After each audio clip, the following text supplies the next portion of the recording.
Mm, yeah. Yo, Noah, Dude. welcome. Dude, I'm glad to be here, man. This is sick. Thank you for having me. Thank you for even thinking of me. I'm very honored by that. Heck For real. yeah. I was thinking about your story in particular, Mm-hmm. and there were some things that I was excited to talk to you about. One is you're a younger guy. Yeah. What's your last name, by the way? Noah Capping. Cappin. Mm-hmm. Cappin. Mm-hmm. So you're a younger guy, Yeah. and I was thinking, like, how cool is it that God got a hold of you early? Yeah. I'm so grateful for that. Dude. I cannot imagine. And honestly, like I still feel like he could have gotten a hold of me younger, Yeah. even though like I'm only 23 now. You know, 23. but You've matured. yeah, 100%. But I still, I even had those thoughts like, man, like I'm glad he got me when he did, but like he probably could have got me earlier, but I'm super grateful for. Dude, what was it like kind of growing up during Teen Challenge, like at such a impressionable, because a lot of Yeah. guys that do come in, They're older. they've been around the block a few times. Right. Like this isn't a place that you go to your first, like it was my fourth attempt at a treatment place or whatever. Right. It's not that, Mm-hmm. which I am going to ask you how you would describe Teen Challenge. Yeah, of course. But how would you describe Teen Challenge, and what was it like kind of growing up there? Yeah, and you're right. Like that year that I spent at Teen Challenge is a very pivotal year for young guys, especially. Like you kind of come into your own in that 18, 19 to 20 range, and so spending 12 and a half months of my life from the age of 19 to 20 in Teen Challenge was obviously very very pivotal. But the way I would describe Teen Challenge, man, What a loaded question there. yeah, this is a very loaded question. I'll tell you how I describe it after yeah. you do. Yeah. Oh. Well, yeah. I'll describe it first. So, Yeah. I would say, if you're looking at it from the outside, you're thinking it's like a rehab center. That's kind of the vibe that I think a lot of people get just from the outside looking in. But once you're actually in there, you realize they're only talking about like those, I guess, rehabilitation topics for like maybe a few weeks when you're in there. But then you kind of get past where you get to the point where we're like, all right, we're past that. And now we're not going to teach you how to avoid sin. We're going to teach you how to run after God. Two totally different things. Yeah. That's because I think like as much as you don't want to go back to what you were doing, your sinful life, we'll call it, you can't just focus on not doing that. Yeah. You have to have something else to run to. And so I feel like Teen Challenge, at least in my experience, was just a training ground for running after the Lord. And so you got, the real life experience of having to do life in close proximity with other people and other personalities that you don't always naturally jive with or get along great with. But you have to take the biblical principles that you're learning in chapel and in class, and in some ways have to apply that into your situation living at Teen Challenge. So it gives you this kind of dual threat where you're learning the principles, in chapel and class and things like that, but then you're also given a space in the rest of the day to kind of put those to application without the risk of everything that the outside world brings. So It's kind of a safe place to learn how to do life as a Christian. And especially, all of us, no matter how you slice it, the people at Teen Challenge are extreme people. Yeah. Like we meet some extreme people, and I know I'm one of those. To say the least. But extreme people need an extreme problem solving situation. The extreme personality needs an extreme solution. And so many guys that I knew in there like yourself said, like, yeah, this is my third or fourth attempt at like doing a program to try to change my life. But this is so much more than just, we're going to get you off of something. Well, it's like, yeah, we are going to get you off of something, but we're mainly focusing on is getting you on to Jesus and teaching you how to cling to him instead of just resisting the world. Because you can only do the resisting in your own strength for so long before you're going to end up And that's going to be a having problem. Yeah, it's going to be a problem. grind too. Absolutely. And so, yeah, I feel like, there's so many aspects of TC. There's the training, the real life, like I just talked about. There is the educational bit of it. Like the guys coming out of Teen Challenge probably know more of the Bible than your average churchgoer. Yeah, Like, sure. honestly, like we learn, like those are college level Bible classes. A lot of those that we're taking. Yeah, so it's classes every day. You take classes. Yep. You're in chapel. 6 days a week. Yeah, so you're being encouraged constantly. Like, Yep. and chapel is like a pastor would give a sermon. Dude, tell me Mhm. about a Pastor Sam chapel. Yes. Pastor Sam. So he was when I got there, he was like my counselor that I was scheduled to see. Like, I think we had counseling, every 2 weeks? Maybe Something like that. every 2-3 weeks, something like that. So he was my pastor that I talked to. And it's funny, I was just talking to my dad about this. At first, I thought Pastor Sam was like, dude, this dude's loopy.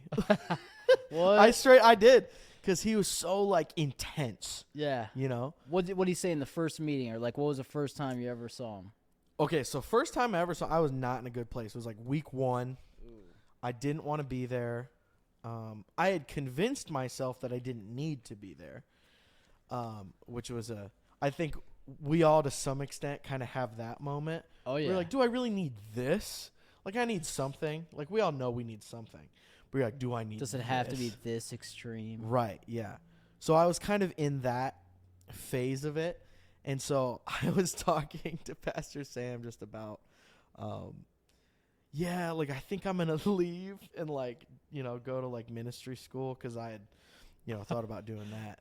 Oh. And so he kind of, like, lovingly but intensely was like, you got to, I'll do the impression. You got to count the cost. And he basically gave me a mini sermon on the cost of discipleship, from Scripture. Count the cost. Yeah, and he told me you got to count the cost, and I had no idea what that meant at that exact moment.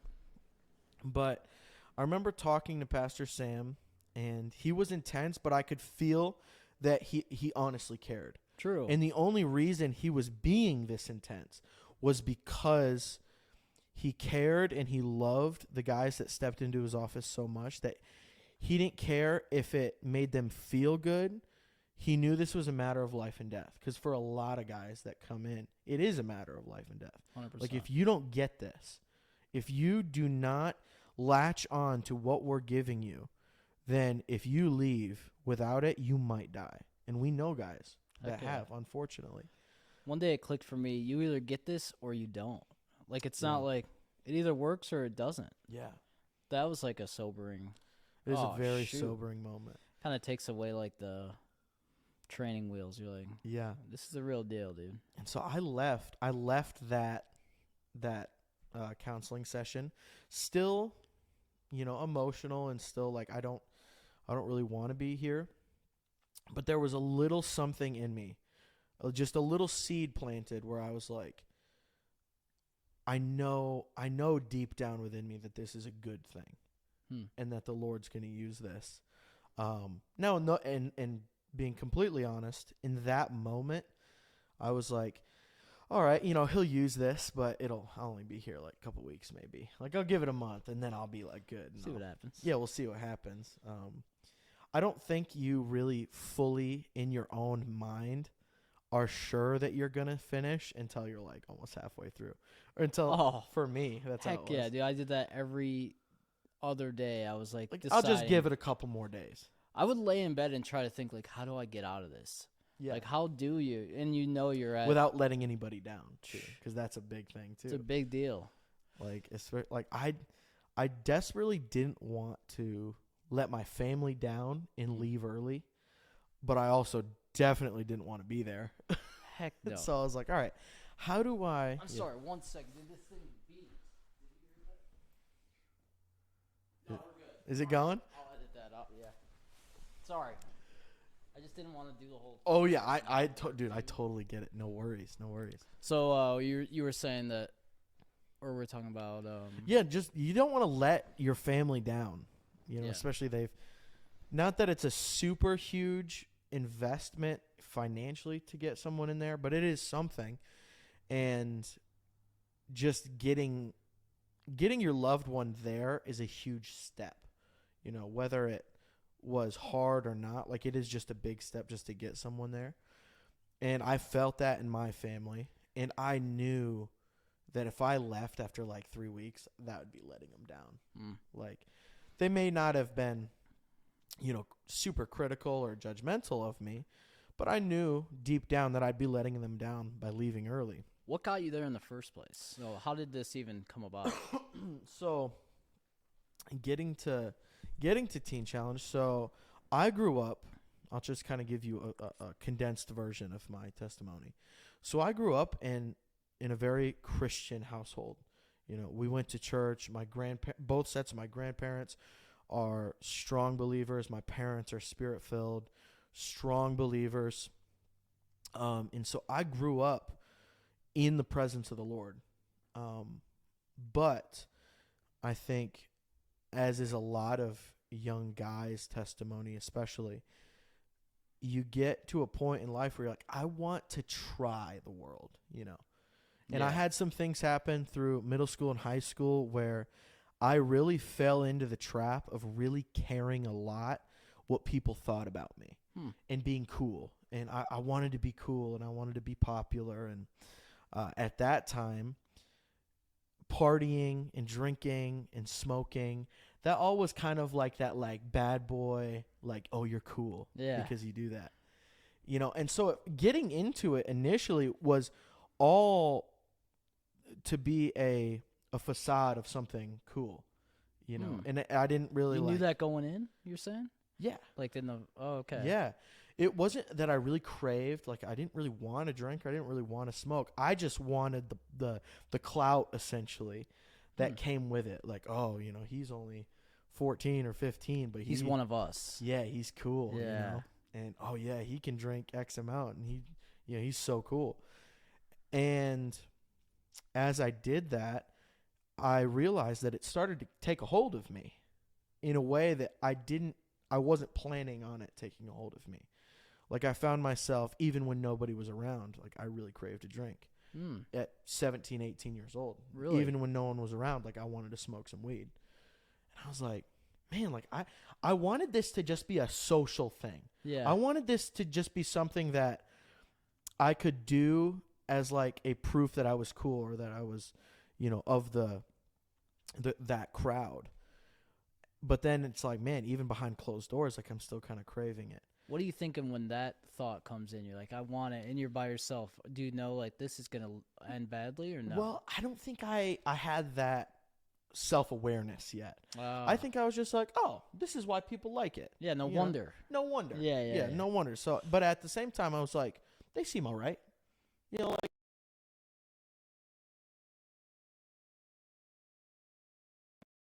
nobody talks about how dead they are inside, and they especially don't correlate it with their substance. The substance is just the thing that I think we use to ease the pain or ease the tension or whatever. So anyway, I graduate high school. I'm smoking a lot of weed, drinking a lot, partying. And so I go and I get a job working in the trades, and I start getting money. And so what I found out very quickly is that money added to the fire of addiction is really just fuel. Yeah. And so I started drinking even more, smoking even more weed, started to get into some harder drugs, like really? Xanax, cocaine, like, and by the grace of God, I the Lord kind of like put his foot down shortly after I started to get into the harder stuff.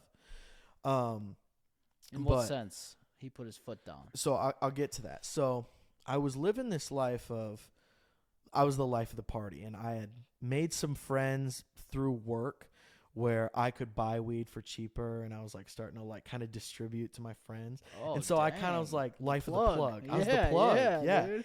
Which comes with like, I'm that guy. I always got it. Yeah, once again going to I really cared what people thought about me and how cool I looked to other people. And so I started just doing that, and I started to really love that. So one night we're on our way to a party, and, you know, I'm sitting in the back with my boy, and a couple of girls are actually driving. I don't remember even how we got into this situation, but she was driving, and we were smoking in the back. And she, like, made a mistake while driving, and she, like, missed her road. And instead of, like, pulling in and, like, turning around like most people, she, like, stopped in the road and put it in reverse. And then, like, went down into the a other side highway or something. Yeah, well, no, it's a back road, but I could see in the rear view, like, someone's following us, and I saw that it was LEDs. And then she did that, which obviously is illegal. Yeah. She did that, and I was like, Yeah, we're done. that's a cop. Like, I had the intuition. I didn't need to see lights or anything. I just knew. That's What were a you cop. smoking, a bowl or? Yeah, I was just smoking weed. So you had paraphernalia with you, though. Yeah, and we were smoking it in the car while she was driving. Hot box. Yeah, hot boxing. And we were on our way to a party. And so lights come on. I'm like, oh, crap. So I'm like, and we had too much to try to, like, you know, swallow or, like, get rid of or anything. We had too much. And Yeah, so we're gonna I have to tried to, take like, it down. just stuff it under my, like, Oh, dude, it dude. smelled so bad. I don't even know why I tried to Yeah. hide it. And so, and the cop just comes up right to my window. Like, he probably could see me, you know, like, squirming around and stuff. And he had his gun drawn. What? Because I was squirming around. And so, you know, someone's squirming around. You don't know what they're squirming This for. jolly fellow might pull a gun on me. Dude. Yeah, that's what they're thinking. So he comes around, his gun's drawn. I'm like, yo, man. He's like, you got weed? And then I'm like, yeah. Gun in the face, though. Yeah, so That's he crazy. put his gun away pretty quickly when he Okay. realized we were just kids. But he takes us all out, searches the car, takes the weed. I was so this is the other thing too. I was the only 18-year-old in the car. Everyone else was 17. Dang. So I'm the fall guy. I'm the fall guy, Yeah. really. You know, I'm the adult legally. So he ends up taking it. I don't get arrested. Nothing really happens. You get a ticket? He took my information, took my license, and, you know, wrote everything down. So I'm thinking he's not going to do anything with that. He took the weed, he chucked it. Like, he didn't even take it, and, you know, he just chucked it. So I'm like, You're like, we're coming back for that later, dude. yeah, maybe. But I'm like, nothing's going to happen of this. So fast forward a couple months after that. We're at another same kind of situation. I'm at another party, and I had parked my car kind of on the side of the road because there was a ton of people at this party. And why did I park my car on the side of the road? Oh, no, I remember. We were sleeping over at someone's house that they were house sitting for. Okay. And we didn't want the house's security cameras to see a bunch of cars because we didn't want the homeowners to be like, yo, you throwing a party at my house when I'm out of town while you're house sitting? Oh, true. Yeah. So we were like, we're going to park off the road. Nice. Okay. So we sleep over there. Next morning, I get a phone call. How many people are at this party, by the way? Maybe like 15. It wasn't a huge Oh, okay. one. Yeah, it wasn't Good a huge gathering, party. though. Yeah, it was just some close friends. I get a call the next morning at like 6 a.m. from the Berry County Police Department, and they're like, hey, you know, is this your car? This black Jetta here? You know, they ran the plates. And I was like, oh, yeah, it is. And they're like, can you come move it? You're like too far in the road. And it was kind of a main road. They were like, you're too far in the road. So I'm like, okay. So we go out there, me and another friend go out there. And I go and I get in the car to move it. And the guy's like, hey, wait, before you get in the car, do you know you have a warrant out for your arrest? What? And I was like, no. The cop told you this? Yeah, the cop told me that. He's like, you know, you're Noah, right? I'm like, yeah. He's like, you know you have a warrant out for your arrest? I'm like, no. He's like, yeah. And then he just starts reading me my rights. Whoa. And so he was planning on getting you this whole time. I think the whole, like, can you come out and move your car was just to, like, get me out there. I'd be like, yeah, dude, just wait right there. I'll be right there. Yeah. I didn't know. You know, I'm a child at this point. Yeah, true. So my friend has no idea, like, what's happening. He's like, what'd you say? He thought I, like, mouthed off to the cop or something. He's like, dude, what'd you say? Dude. Giving him some lip. He's arresting you right now. So, like, I'm, like, getting handcuffed, and I see my friends in the house, like, through the blinds, like, looking. What? They're like, what? No one's getting arrested right now, dude. So I end up going. So this is funny, and this is kind of a God thing. So it's a Sunday morning that this is happening.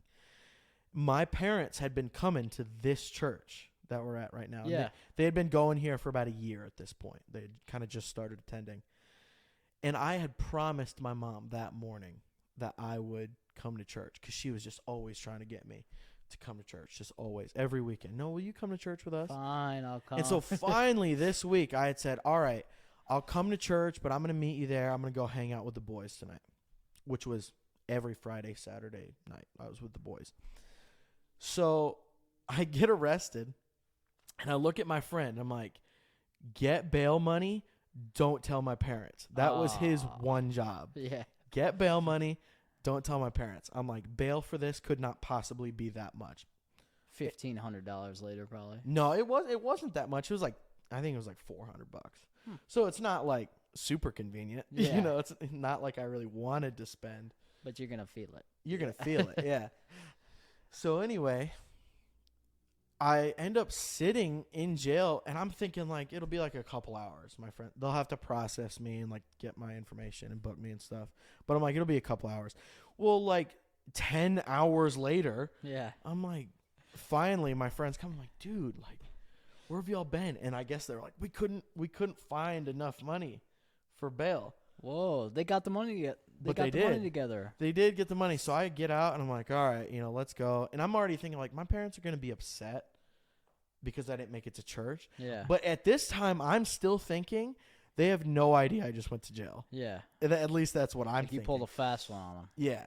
But it's a small town. Yeah, yeah. And word travels fast in small towns. Especially a good communities. kid gets arrested or whatever. Yeah. I mean, you weren't really a I wasn't bad like kid. I wasn't like what you would call like one of like the really good kids, but my parents were well respected in the community, and my family was kind of known as a wholesome family.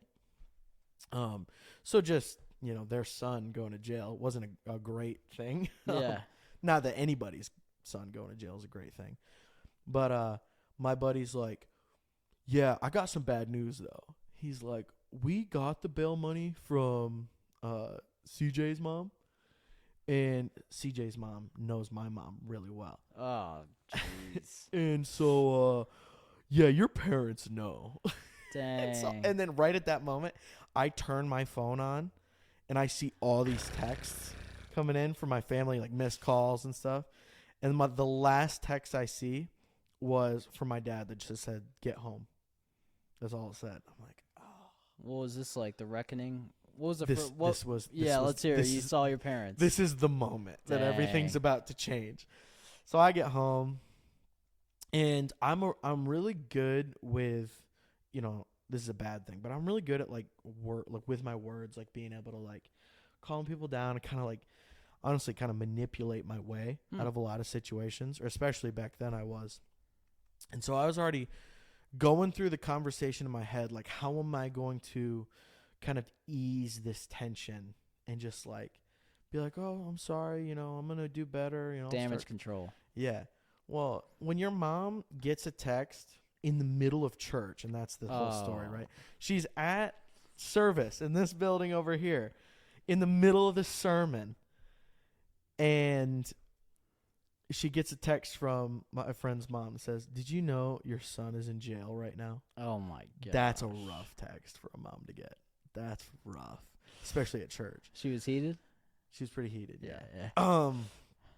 And so it just so happened that Restore had just had Teen Challenge come for a rally like 2 weeks before. Whoa. So Teen Challenge had just been here. Fresh on the mind. So it's fresh on my parents' mind. And my pastor's brother was a graduate, and it changed his life. So our church is very big TC advocates already. And so it's fresh on my parents' mind. So I come home, and my sisters are gone. They had sent my sisters out, to go to a friend's house. You don't want to be here for this. Yeah. Whoa. And both my parents are just sitting on the couch in the living room. And I'm like, oh, this is going to suck. Like, this conversation is going to blow. It's going to hurt a little bit. Yeah. And they didn't yell at me. They didn't, get in my face. They were just like, you need help. Like, you need to. And they explained to me, and it was something that I knew. They explained to me, like, it's not that where you're at right now, it's where you're going. Right now, it's just like, weed and partying and like,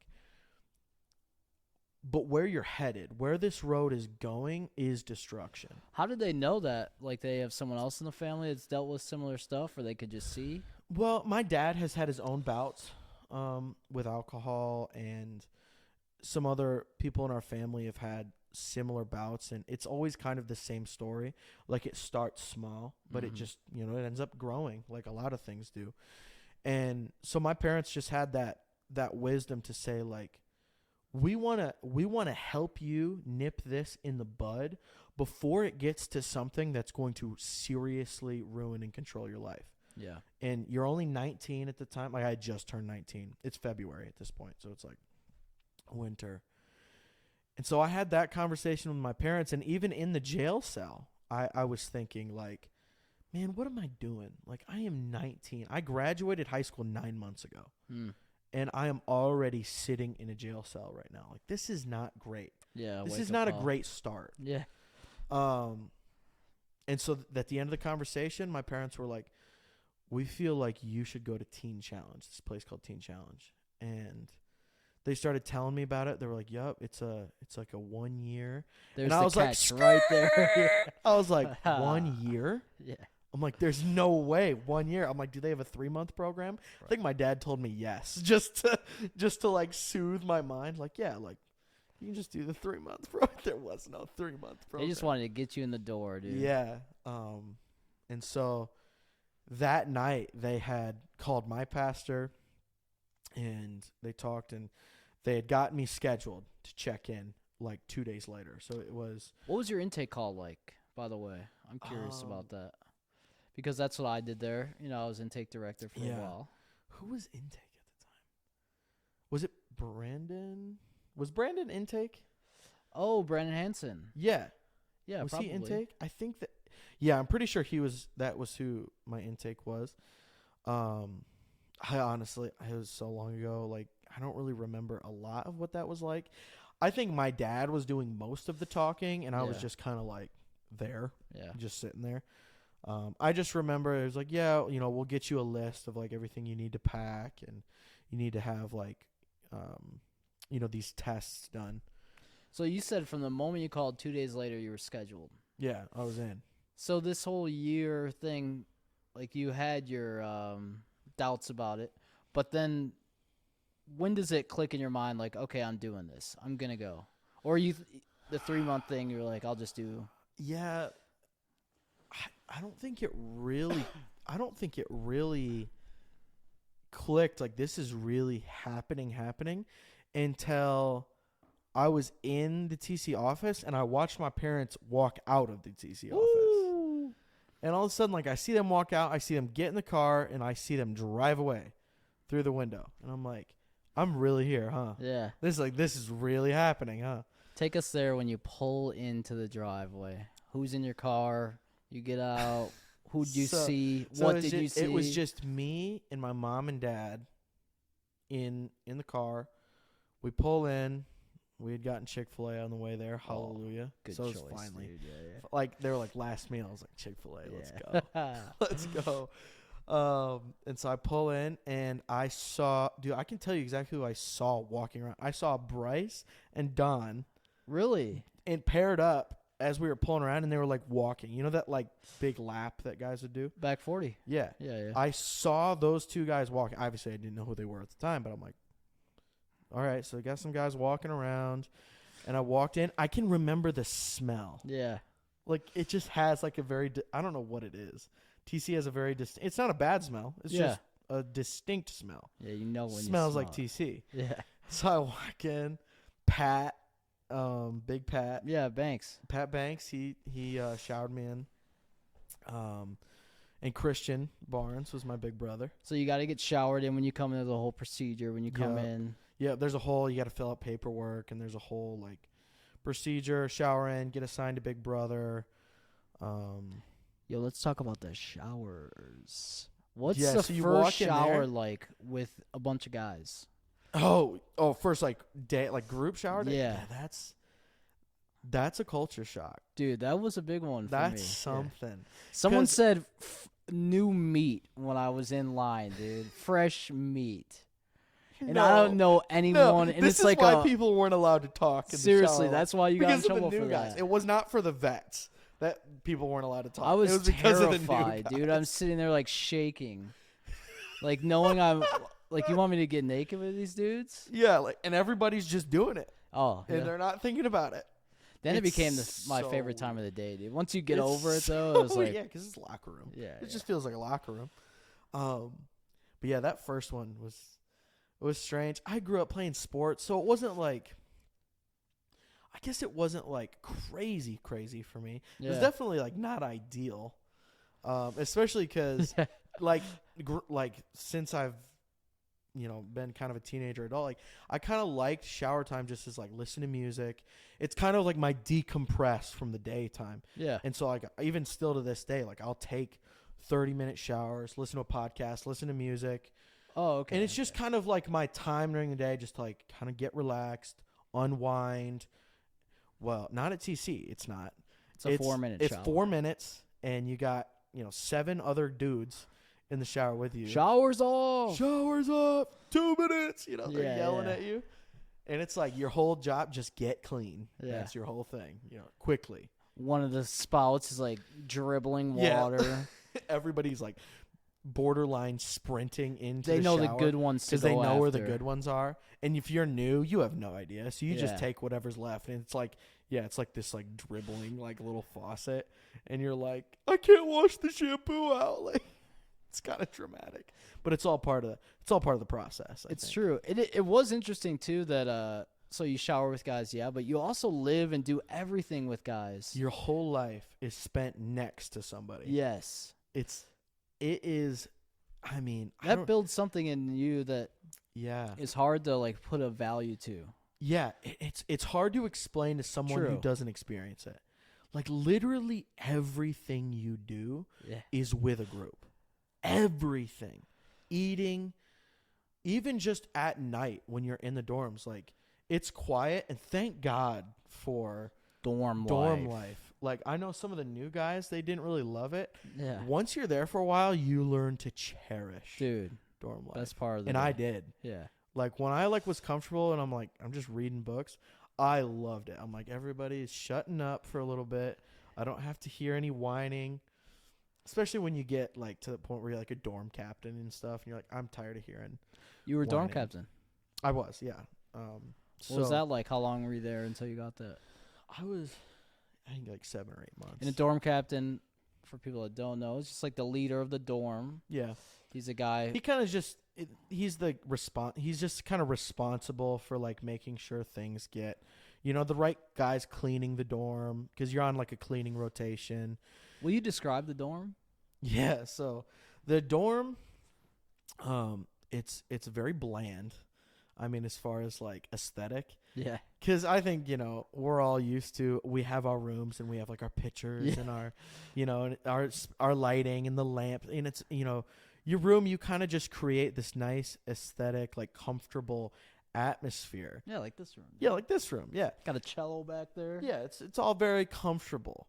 Well, in TC, it's just like it's like military. I think that's the best way you could describe it. It's like it's a military.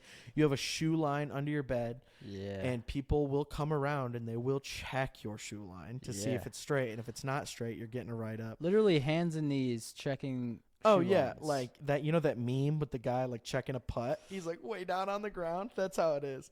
I'll send it to you. Maybe put it in this video. That'd be sick. Dude, yeah, and like they're like checking. No, you can't have wrinkles in your bed. It has to be like perfectly, made with the blue sheet on top. And What do you think that did for you? Having to do a shoe line, having to fold every day. Like, what do you think that built? I miss it. Honestly. Do you really? I like The structure. maybe not the write-ups part of it. Yeah. But just having that set, like I know I have to like and you get to the point where you don't think about it. Yeah. This is just what you do in the morning. Right. You just get up out of bed.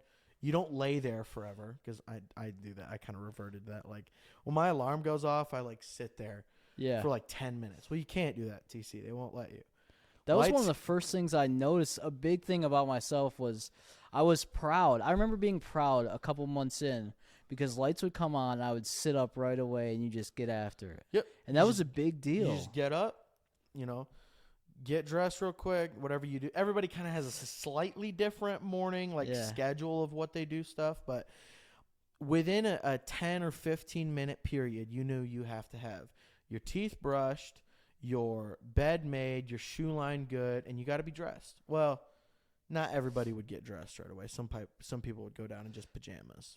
Yeah, so we went down for breakfast, which was like at 6:30. So yeah, some people would just go down in pajamas, but you definitely had to have your bed made. Yeah. And that's just what you did when you woke up. You didn't even think about it. But it develops in you this sense of routine and this sense of habit.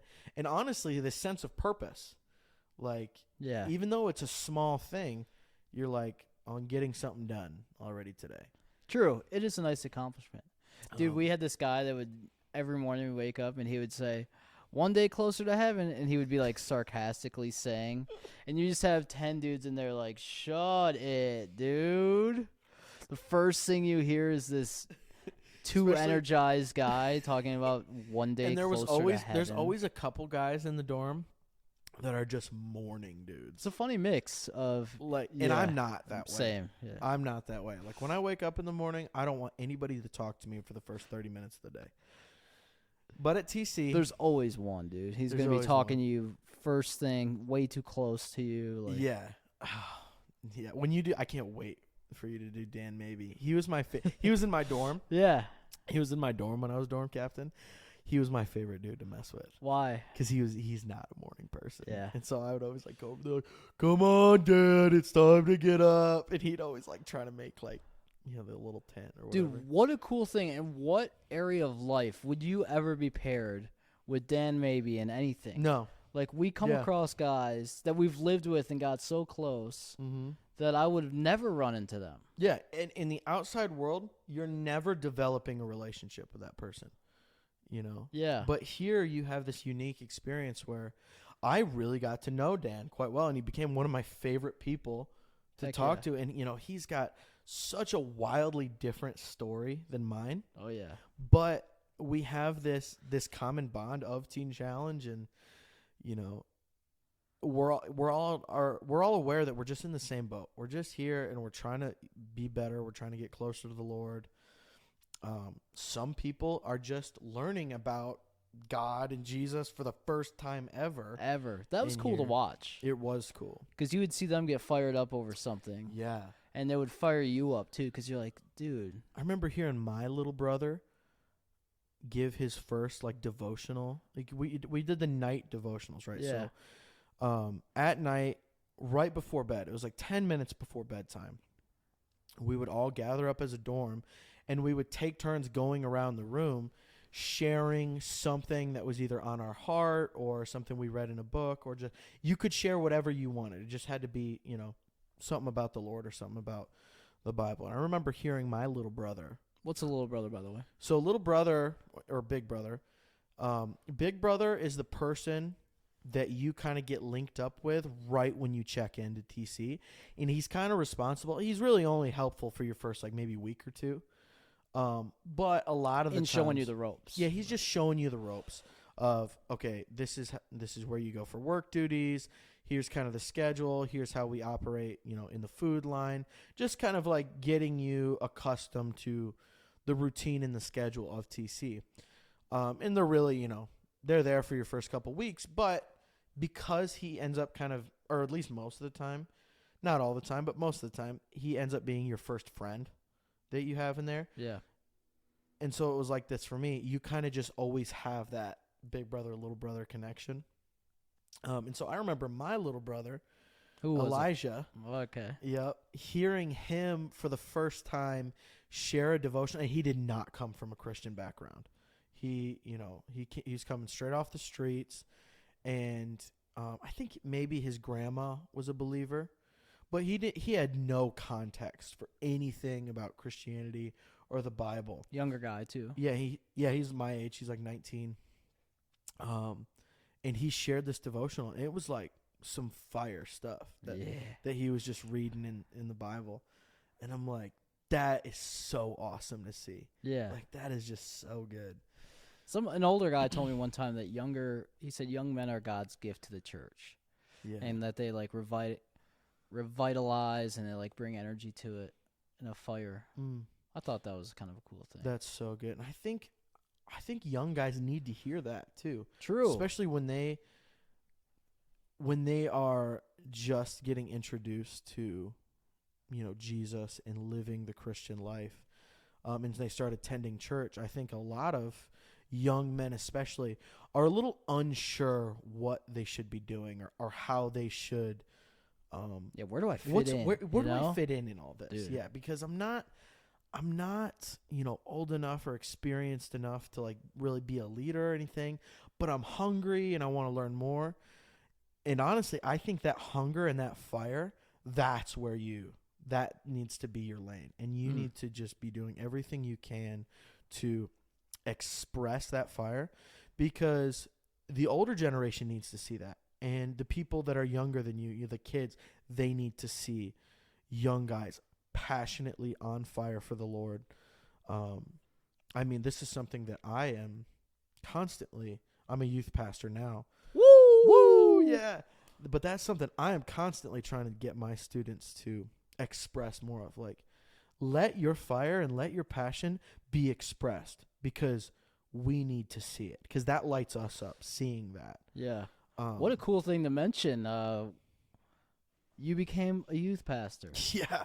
Never in my wildest dreams did I ever think that I would be a pastor or have anything to do with ministry.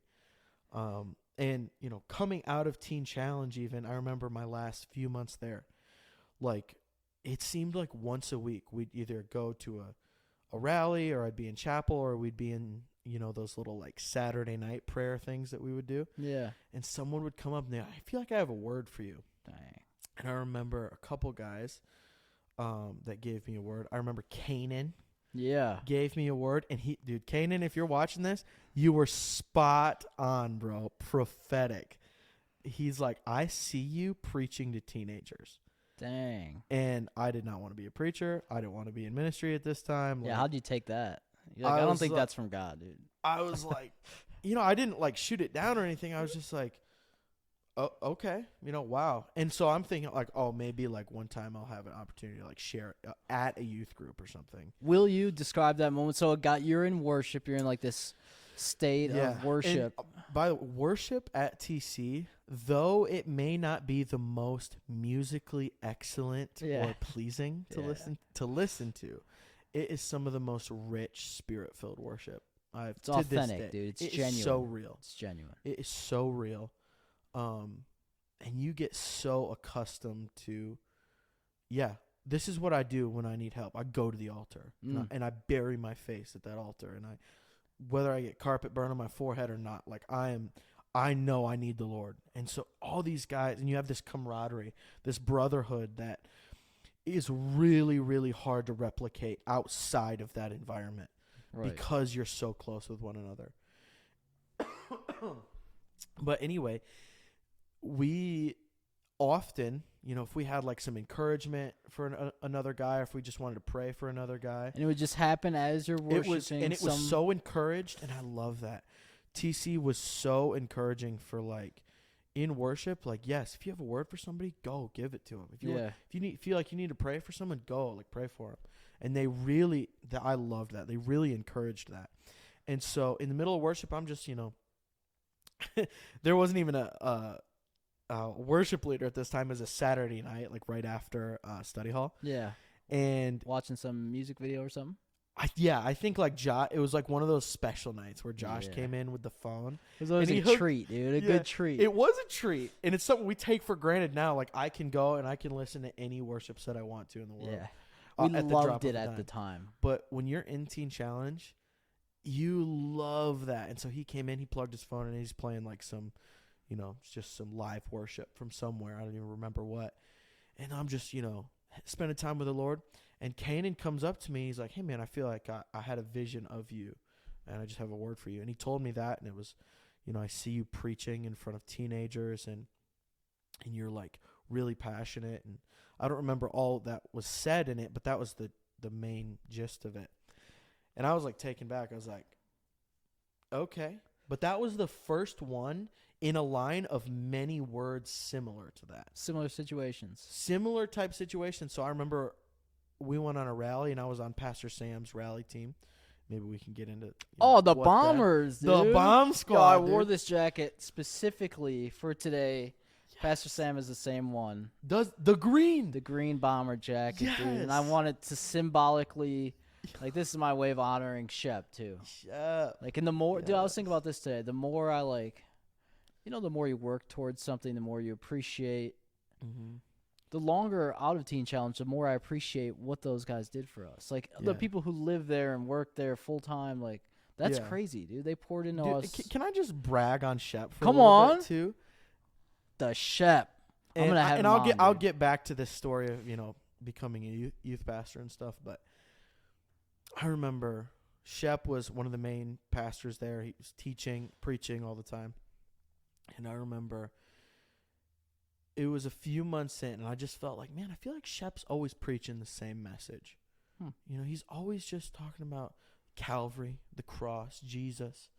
Like, I feel like he just always just preaches that, and he doesn't, like, deviate too much from that. And even, like, I remember we did a class, and, we're supposed to be in, like, he was teaching, like, 1 Timothy or something. And he starts in 1 Timothy, and all of a sudden we're talking about the gospel, talking about Calvary. And I remember at the time I was thinking, like, why don't you like focus on what what we're supposed to be on right now? Us critiquing Shep. me, like a 19-year-old kid. But we all did it, dude. Critiquing a pastor who's been preaching the word for, probably 50 years. Doesn't even make sense. But now that I am a pastor, and that I am someone who's responsible for preaching and teaching a lot. Yeah, buddy. I'm like, that's all there is to talk about. Really. Yeah.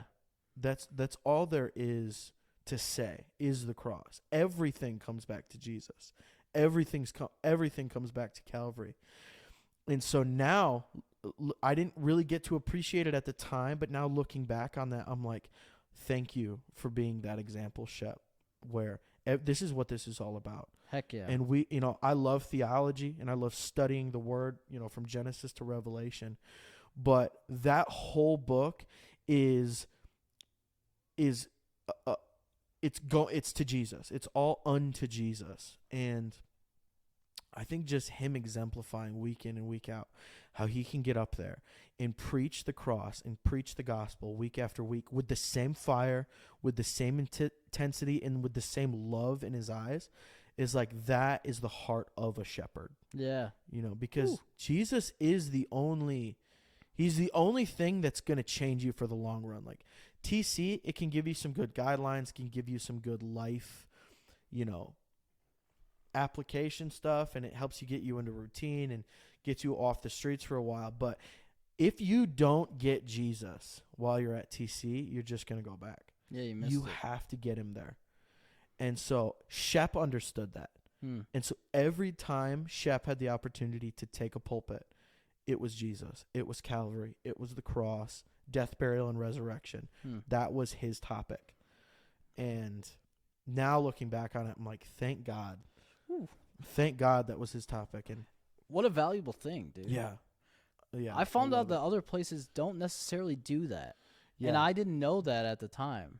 But I've seen, like, I don't want to. It's not other churches because I know that I genuinely think churches of America mean well, Yeah. and I think they genuinely want Mm-hmm. to preach Christ. But I think that people are confused. They're like, Right. people are talking about mental illness and what do you do and how do you. And there's a space for that, and you can teach and guide your congregation and your sheep towards Jesus and give them a context for, well, this is but it always will have to do, but this is what Jesus says about this. This is what the word says about this. And so, I do, even at youth group, I talk about the cultural issues of the day, but I in the back of my mind, I always know this has to come back to Jesus. Has to. It has to, and if it doesn't, I'm not really giving them an answer. I'm just giving them a commentary on the world situation. Yeah, an opinion that everyone has. Everyone's got an opinion. That's the cool thing about Christianity and what we follow. It's like, it's not mine, dude. I didn't come up with it. Yeah, this is nothing that I preach is an original thought. Yeah. This is all just the word. And I may like try to slice it a little bit from a different perspective, according to my students, and try to give it to them in a way that makes sense to them. But all these principles is just the Bible. It's just what the word says. But that's what the Gospels are. They're different perspectives on the same thing, like what happened when someone encountered Christ. And it's so great because, Matthew and Mark will talk about the same scenario, but they'll remember different details. Yeah. And I think Christianity, looking at the word, looking at Jesus, is like a diamond, and every angle that you turn it to, you get a new shine or a new, it's a fresh angle of it. And that's why I love studying the word, because no matter how much I read the Bible, something new will kind of lift up off the page to me. There'll be a new perspective or a new revelation on it, and it's endless. Was there a verse that you did stand on during TC, or that got you through a very difficult time?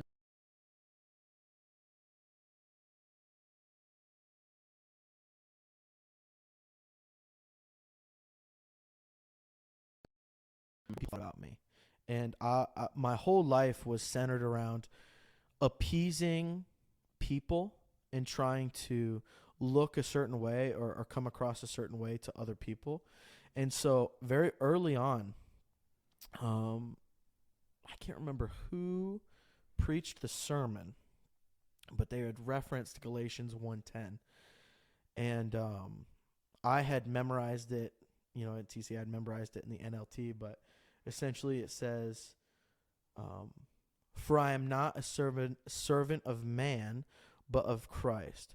For if pleasing man was my goal, I could not be a servant of Christ." Dang. And it just reference. I almost wanna read it verbatim. Do it. Yeah. 1 sec here. Get the old Bible app out. I'm gonna read it in the NLT too, because that's my pastor will love that, because he uses the NLT. But You like the NLT? I like the NLT. You didn't stick with the King James as we went through in Teen Challenge. We should tell that. Yeah. TC is all it's all King James, but I honestly, most of the verses that I've memorized is still in King James. Yeah. Just because a lot of the these and thous and the interesting kind of weird words, they're like, you remember those for some reason.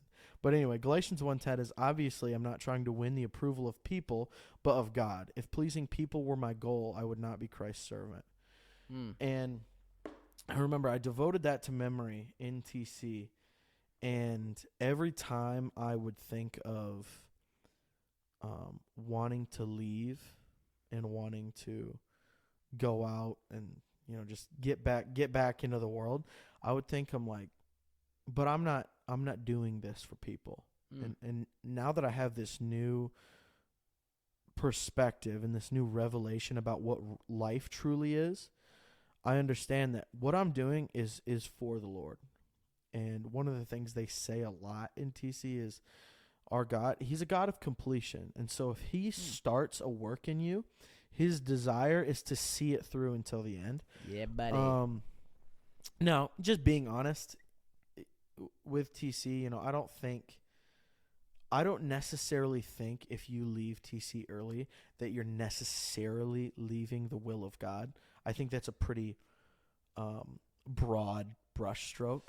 And we say that because we were told that. The context that was told to us was like, you need to graduate the program. Yeah. And not that that's a bad thing that they're telling us that. And I get where they're coming from, where, like I said before, we're extreme people and we need an extreme solution. Sometimes I need to be pushed when I don't want to move. Exactly. And so, but I will say, his ways are far beyond our ways. And I think there's plenty of examples of people who went into TC and maybe didn't see through the entire program, but still ended up being on fire for the Lord and going off. And like one of the best examples of it is Todd White. Well, he was only in Teen Challenge for 2 months, but now he is one of the most powerful evangelists in America right now. And he's winning souls. He is... he's really living a life after the Lord.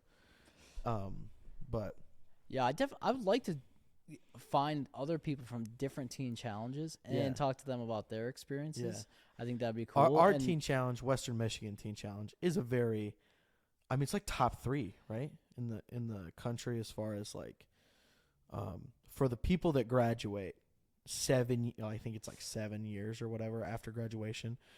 Like, they're still doing well. They say 86% after 5 years. Yeah. Someone will be drug-free.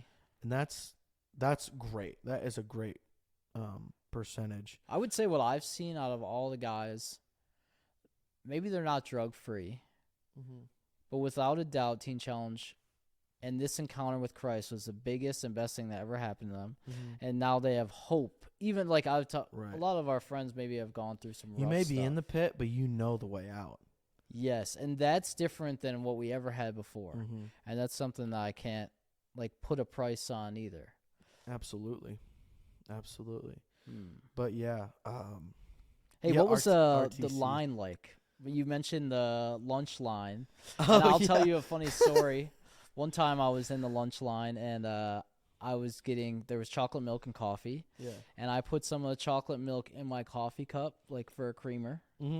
And I was new, dude. And this guy yells from across the multi-room on how I can't do that. And 70 dudes all just looked at me first thing in the morning. I'm new. And then another guy's got to my back. And he's like, yo, don't be, And now it's this whole ordeal. These two guys are arguing. And I didn't know, you're like, I just got here. But there's some very specific rules, which is why I asked about the lines. So, yeah, and that's so true. TC is probably one of the most rule-centric environments that you'll ever be in. Yeah. Every aspect of your day has about 6 rules that go along with it. That if you were to ask some people, they'd be like, that doesn't even make sense. Why? If they would have told you, hey, you got to wear purple on Thursdays, we would have been like, oh, I guess you just have to wear purple. I guess we're wearing, yeah. And we wouldn't have asked, we might have asked questions, but would have been like, all right, that's just what we're going to do, I guess. Yeah, some things are, you don't look left in chapel. And you're like, what do you mean you don't? What are you talking about? And you find out there's women there. That's so strange. And we're not allowed to look at the women. Even to this day at church, I sit on the left side of, kind of the middle section. Do you really? I really believe, I don't know if this is why or not, but I always end up being kind of left center. And I think that's because I'm it's so I don't look left accidentally. Yeah. I have to look right. Dude, what has your interaction with women been since Teen Challenge? I honestly, the whole not looking left thing, and you can't look behind you in class, because women sit behind us. I'll be completely honest with you, Lauren. I thought it was silly the whole time. I was I really did. From the get, I'm that's a dumb rule. That is so silly. But I also understand. Maybe for me, it's silly. Yeah, because I'm not an animal. And I'm I am one of those you speak of, an animal, And I think I definitely needed that. Even I would be in there and a girl would walk in who I thought you'd was be like, attractive. just locked in. Well, you're in this new life too, so you're like, I think God has someone in store for me and someone I'm gonna marry. So I would see an attractive there's girl, that. Yeah. and I'd be like, yo, I'm gonna marry this girl. And then a new girl would come in like a week later who I thought was more attractive, and I'd be like, no, that's the one. And that's how I knew I was wrong about like so superficial. Sounded like dude. Christian right now. That he would do the same thing. Dude, God showed me through that stuff. It is. Dude. It is. That is something. That's a Christian, especially like when you become Christian and you start realizing that like everything that the Lord does is planned and like There's purpose behind it. there's purpose. Yeah. You like every woman that you meet is kind of like, did the Lord just do something? And Yeah. you kind of like have that train of thinking, at least for quite a while you do. I told you I would tell you about this, and I will. Yeah. I want to hear. So I decided when I got out of Teen Challenge, I was like, yo, dude, I need a set time because I know myself. Yeah. And I said I wanted to give a year to being single and just letting life develop. Yeah. And, but I would see all these attractive girls, dude, and I'd be at the gym, and I got this thing. The gym does not make it easy. Oh, heck no. And I'm just thinking, dude, just pick one and go talk to her and, like, just pick a girl and we'll figure it out. Right. And then I saw this girl, dude, and I realized, like, oh, I haven't found a girl because she made me realize that something was missing with all those other girls. And it wasn't anything she said or did, but I just knew something was different. Turns out she's a believer, by the way. This I found out later. Okay. But it just seemed so natural, and it was like, I think it's God's way of showing me that I was on the right track with waiting. Yeah. And that he did have someone for me that I'm not going to have to, like, strive after. So that was a big thing. That just happened in my life, by the way. That's That's good. why I'm telling you that. Yeah. And I think, like, especially coming out of TC, there's almost this want to like get life going. Oh, heck yeah. I'm made anew. I am redeemed, and I want to just jump out of Teen Challenge and step right into marriage. Some people, it's like, I want to step right into church leadership. Like, I just want to, like, let's just get this thing going. Yeah.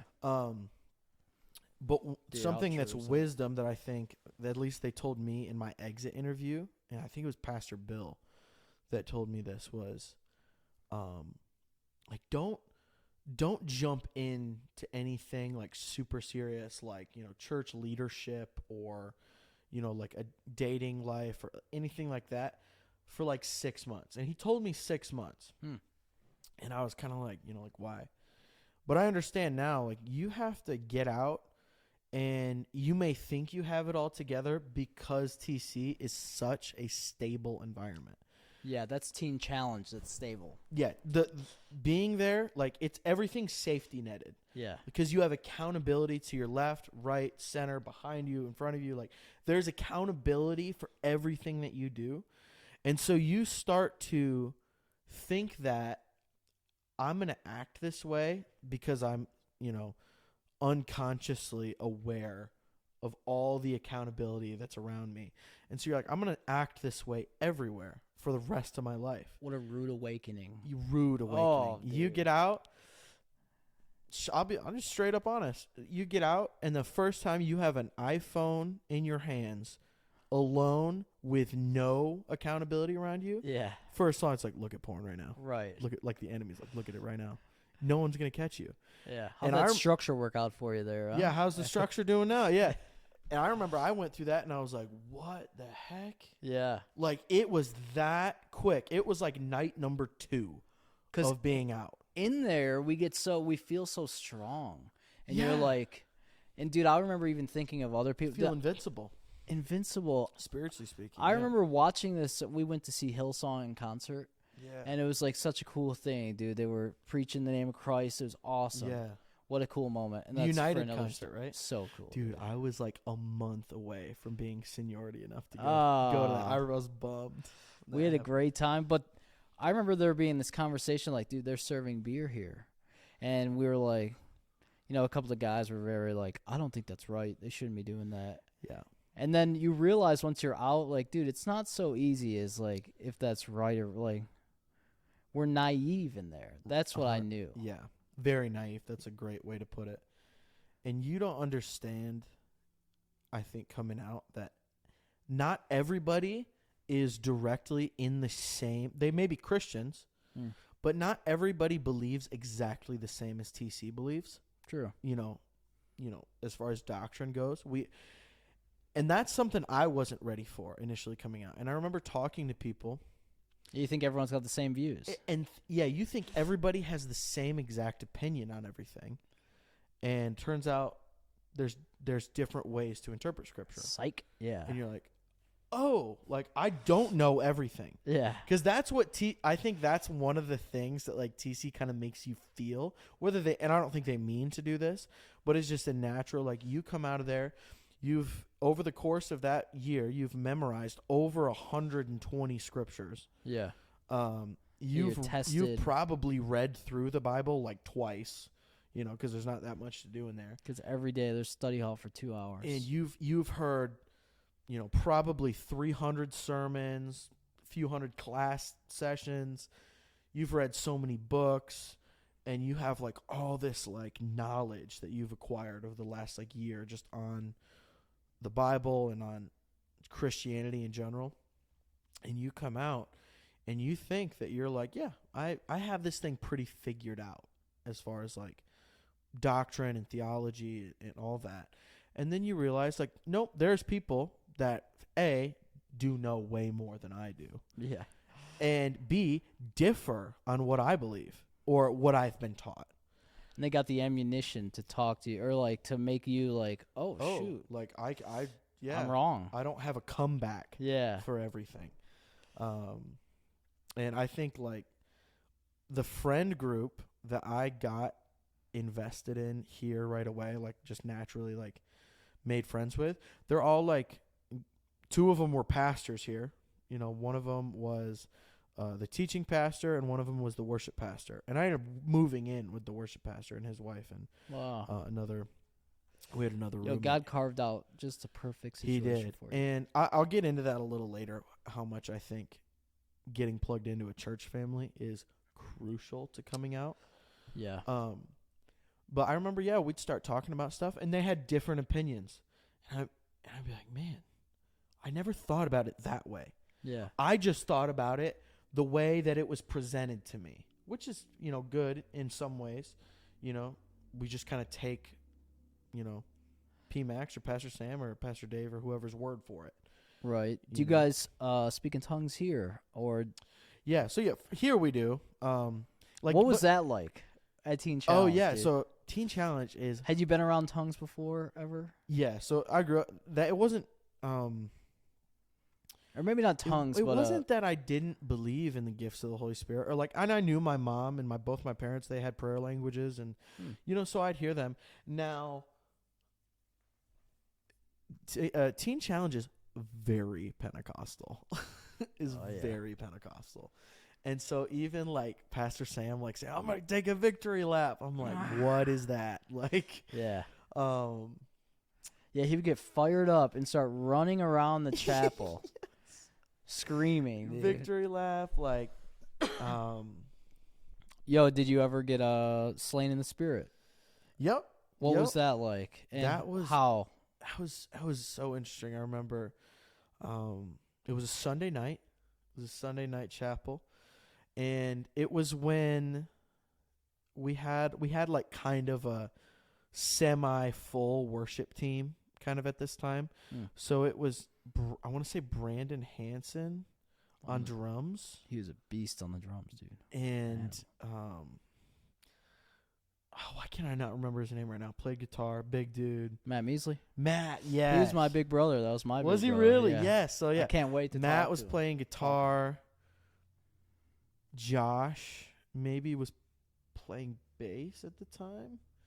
And someone was on keys. And so it was a pretty full, worship team. And worship was great that night. I remember just man, I really felt the presence of the Lord. And Josh Griffith was preaching. And he preached and then was like, I want to start praying for people. And Josh and I always thought this was like a bunch of baloney, just being completely honest. Yeah. And I'm the guy that if like, I'm not going over. Yeah. I'm not letting him push me You're not over. giving a trust fall, dude. No. Yeah. Like, I'm going to stand right here, and Yeah. he's going to be embarrassed. If God does it, God will do it. And that was, I'm like, if this is really the Lord, I'm just going to go. Yeah. And he touched my head, and I think he just prayed. And I remember feeling such a warmth and such a peace rush through my body that I think I just, not that I like couldn't stand, I just forgot about standing. Like I didn't care about standing. Yeah. That's like the way I kind of like. So it wasn't like I went unconscious or anything. And it's kind of hard to explain. So it's not like I went unconscious. I just was like filled with such warmth and such peace. And almost felt like it was like a full body hug. And that's what it felt like. And I just, next thing I know, I'm just on the floor. And I just remember I was laying there, and I'm fully conscious of like everything that's happening around me. But I'm just so at rest and so at peace. And I just feel the love of the Holy Spirit just all over me. Yeah. And so I'm like, I just want to lay here. Like this is just where I want so to nice. be. Yeah. It's so nice. Dude, there's something about rest. That's what I think the world is missing that Christians have. We have rest, dude. Yeah. Like rest for your souls where you're in this moment, you're like, dude, Preach. I'm okay. Yeah. Like God's got me. Not only okay, like I'm loved. Yeah. And in those moments, you really do feel that.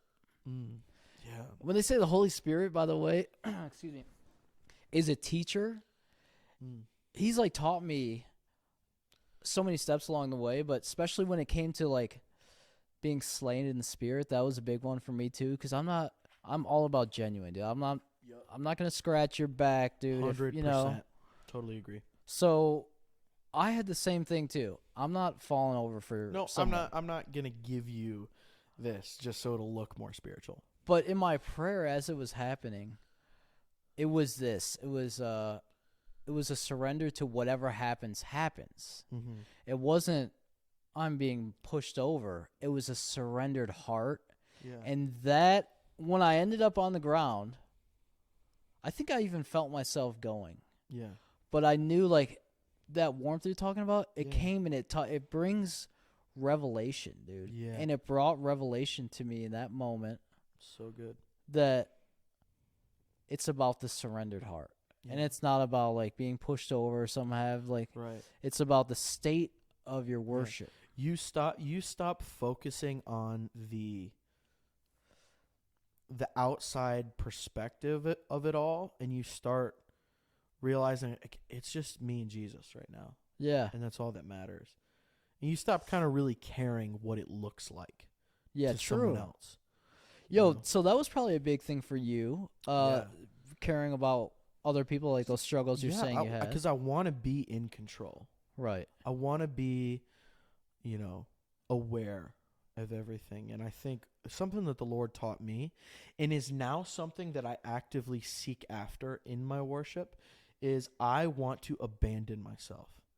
And I want to, like David did, like Mary did, I want to lay all dignity down when I'm in his presence. And so even to this day, when I worship, I actively will get low because I don't want to even have the appearance like I care about my own dignity. I want to give him everything that he's worth, and he's paid for so much, and he's done so much in my life that I'm like, Lord, I will bury my face at this altar, even if I'm the only one up here. Yeah. And now coming outside of Teen Challenge, Now in you are. Teen Challenge, everyone's at the altar. Yeah. And like when we worship, no one sits at their chair. No. Like that's like unheard of. If a guy does, he's probably leaving soon. Yeah. Like on his own, because he's not into it.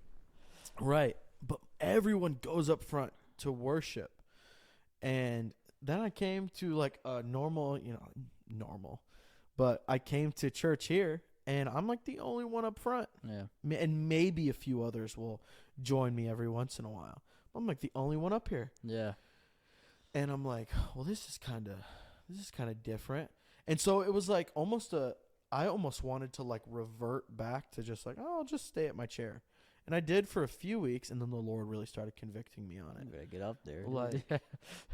Like, oh, I could probably because use the help in that area. because the context is different, like you're gonna change, Yeah. even though this is what you know you should be doing. Dang. I'm like, all right. So I just started going up front, and now every week I'm up front, regardless. And a lot of people have come up to me and be like, thank you for worshiping up front first, because now I feel like I can go up there. And I've always wanted to go up, but no one else did, so I kind of felt like I shouldn't. Dude, how hard was that first hand raise in worship when you were just getting into that? Because it's hard to do. Yeah. Like, you feel like everyone's watching you or something, or like... Especially in TC. Dude. Like, when you're brand spanking new. Yeah. You're like... I mean, I guess the hand raising wasn't super hard for me, coming from a full gospel background. Now, going up to the altar and, burying my face at the altar, that was new. And that took me a couple weeks. Actually, funny. This is so funny.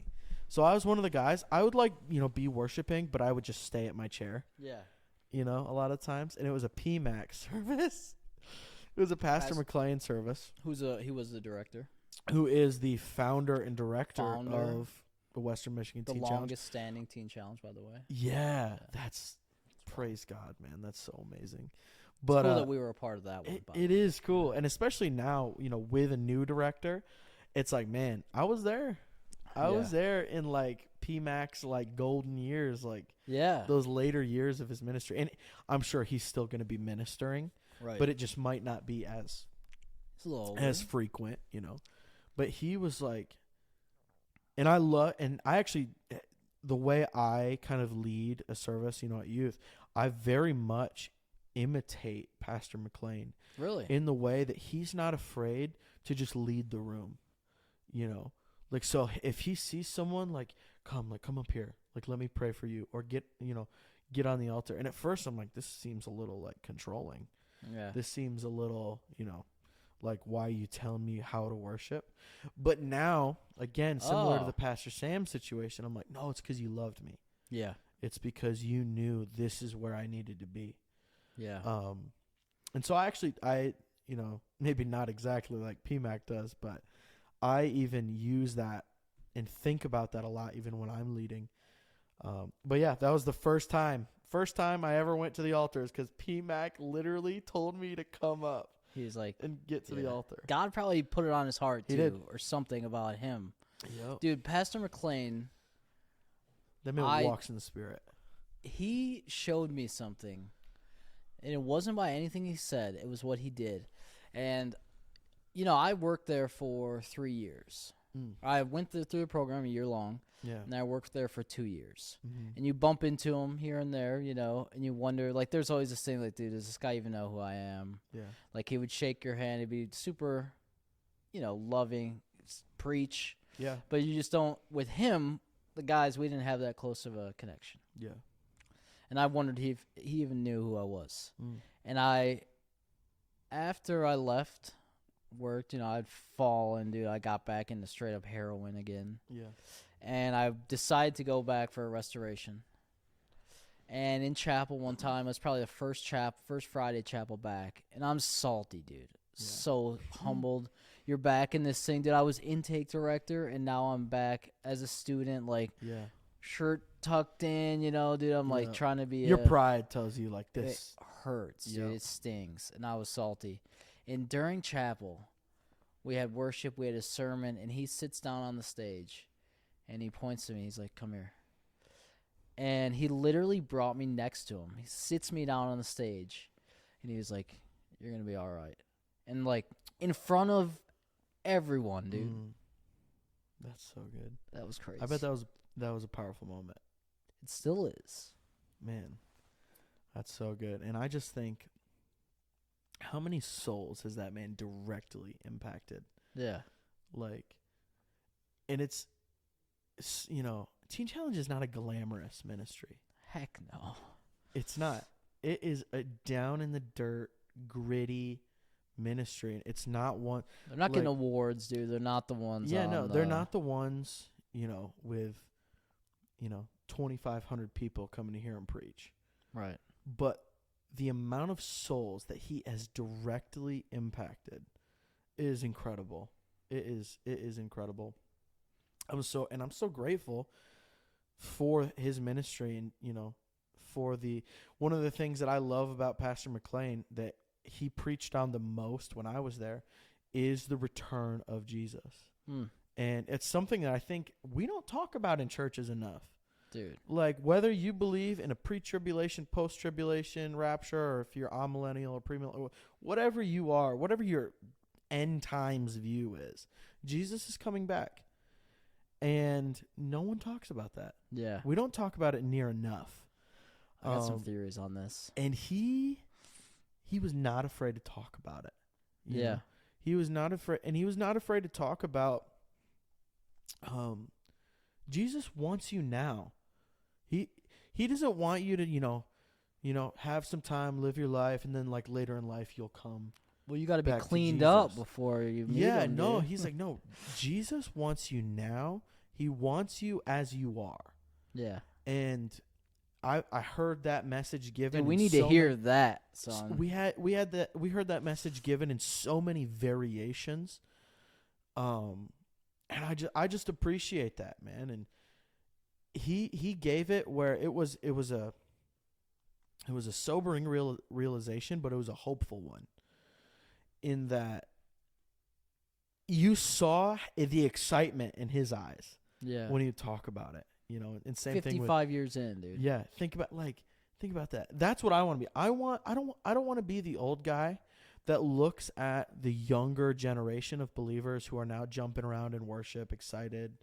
And I don't want to be the old guy that looks at them like, oh, they're just new. This is all new to them. The excitement will come down. No, I want to be Kurt McLean, the old guy that when he talks about Revelation, he starts crying. Yeah. In the middle of teaching the book of Revelation, and he's 80-something years old. Hallelujah. No, he just passed away. Yeah, I know. That's rest in peace, Pastor Kurt. What a great example. Dude, their whole family is. Great example. And now that, Pastor Ron is the director, and that family lineage that's being passed down, that's amazing. Noah, did you ever serve an all-day? I actually didn't. An all-day is a disciplinary thing. I could not believe it, because I definitely did some stuff that was like all day. Yeah. What did you do? What was the thing? I think I was RJ's friend. Yeah. Yeah, he's a good guy to have on your side. Straight up. I think he's I was a real cool enough with RJ that he's like, all right. Well, so this is I think you might have been here for this one.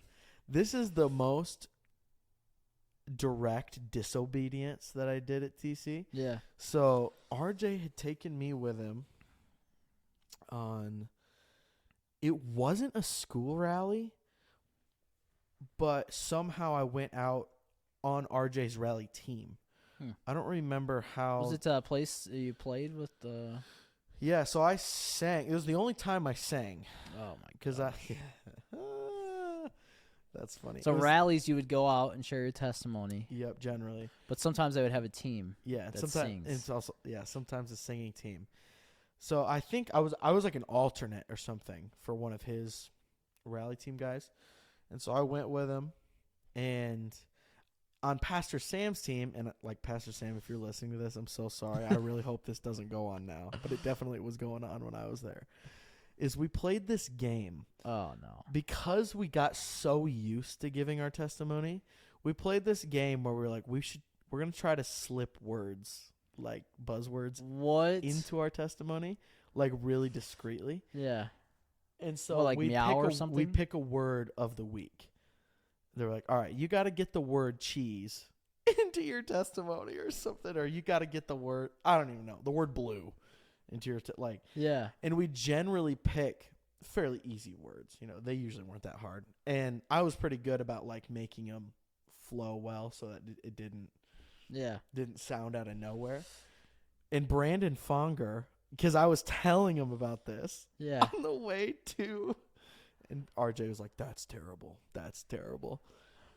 And I was telling him this story on the way to this rally that we were going to at this church. And Brandon Fonger was like, "You guys want to do a word?"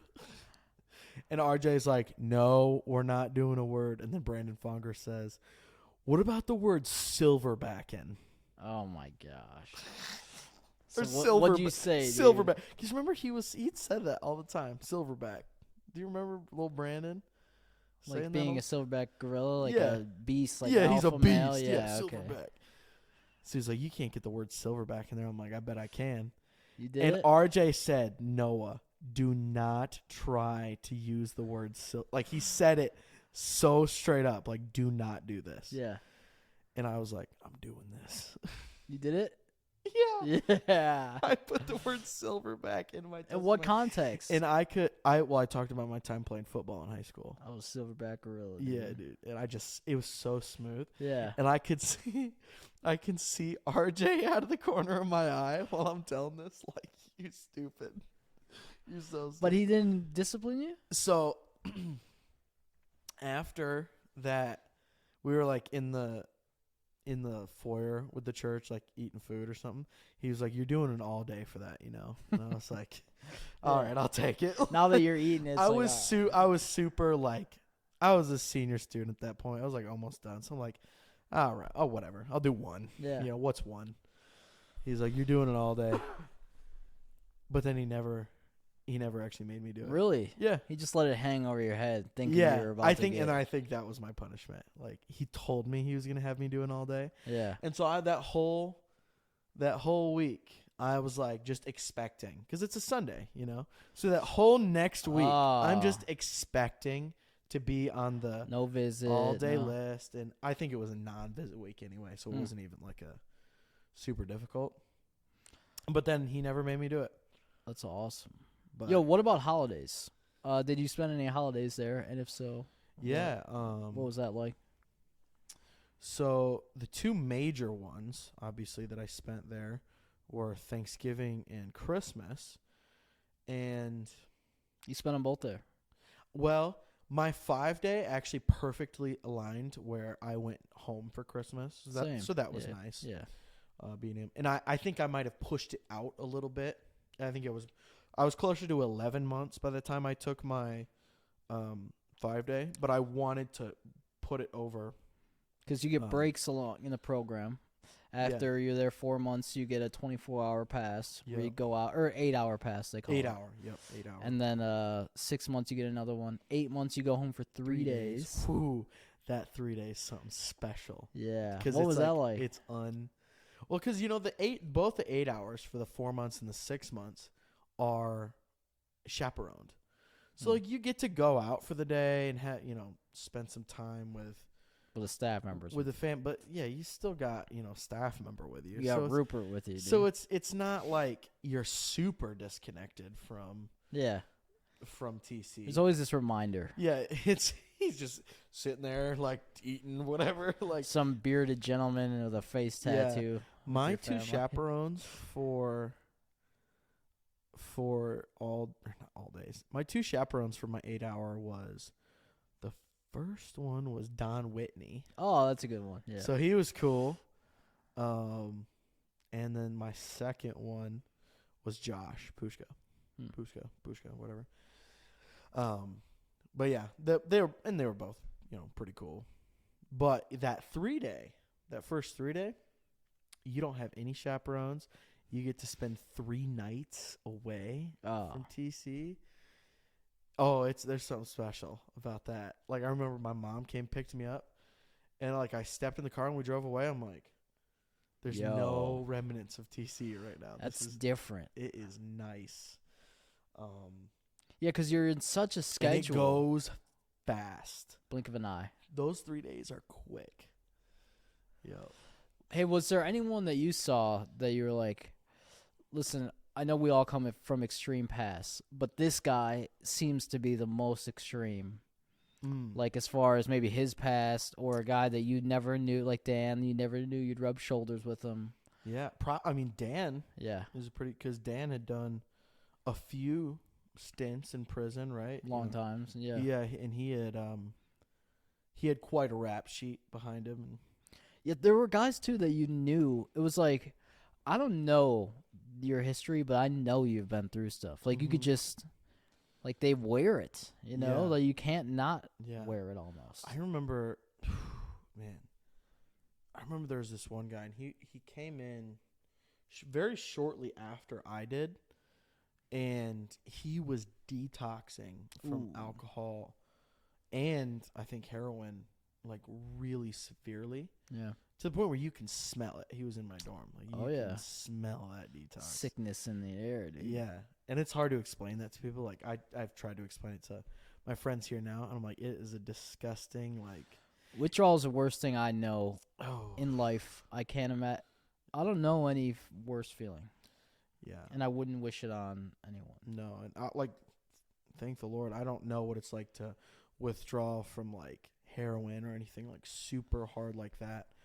But I remember, those first few days, weed doesn't really have like a super hard withdrawal, Yeah. other than you're just like, I could really go for some weed right now.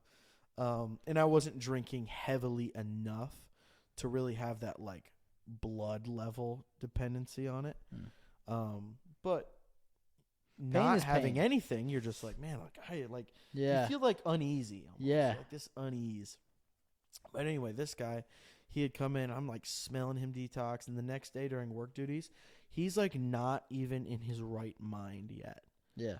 And he like banged on the kitchen door, and this is when Casey Baker was working in the kitchen. So like Casey like dude. comes out, he's like, "What's up, man?" Or I can't do it, Casey.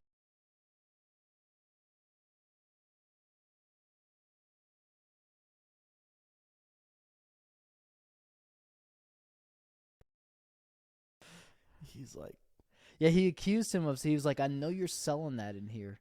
yeah, You're selling that stuff." The cops had to come, yeah. and He yeah, had to he go was officially hallucinating. detox Yeah. before he could come He back was in. he was talking. We'd be in this dorm, dude. Mhm. At the time, I would go around the dorms. I was staff, and we'd just check on guys or whatever, Mhm. talk to them. Yeah. And he came over to me and Don Whitney, and he's like, "Have you guys seen my cell phone?" And he's looking under his bed everywhere, and we're like, "Yo, You're like, you don't have a cell phone. you have no bro. phone." And then he'd be looking, and all of a sudden you see him over there, and he's like, "Yeah, Darlene, listen." And he's talking to a woman named Darlene, talking about Donald Trump too. She's like, "They're messing with our president. We gotta figure this out." And then he goes over and wants to fight Casey because he thinks he's selling everyone heroin, dude. That really was extreme. Yeah, that's like, yo, this isn't a joke. Yeah, this is serious. Like he's really going through it with this detox. So that was very surreal for me to see, because I'm like, up until that point, a lot of that like really bad detox, like the extreme effects of substance were more or less just like fictional in my mind. Yeah, Yeah, true. It's different to encounter. But seeing that, I was like, this is no joke. This is like real stuff right now. And there was another, I think it was Will. It was Will's little brother. I remember he had done like a lot of like acid and shrooms. He had done a lot of like, I know who you're talking about. Yeah. But he had like almost like permafry, where he was kind of constantly in this state of. Yeah, he would meditate for 6 hours a day. Like any amount of free time, he would stare into the sun. Yeah. And you try to talk to him, he'd just kind of be like, I thought he was crazy, and one day I talked to him, went up to him, and he was like, most people don't. I was trying to understand, what are you doing? You know? And he was like, most people don't understand the true glory of God, and they never see it. And I realized, like, oh, he's actively like, it's not just like he's, but Right. he was talking about the glory of God in a way I've never heard anyone say it, and it excited me. Wow. He also thought he could walk through walls and stuff, which is a little out there. It's a little, yeah. But right. it comes hand in hand, dude. There's such a fine line between crazy, wild. I would get the best advice, godly, unbelievable wisdom from some guy that just moved in, who had been living off the streets for like 5 years, and somehow would have the most Just insight.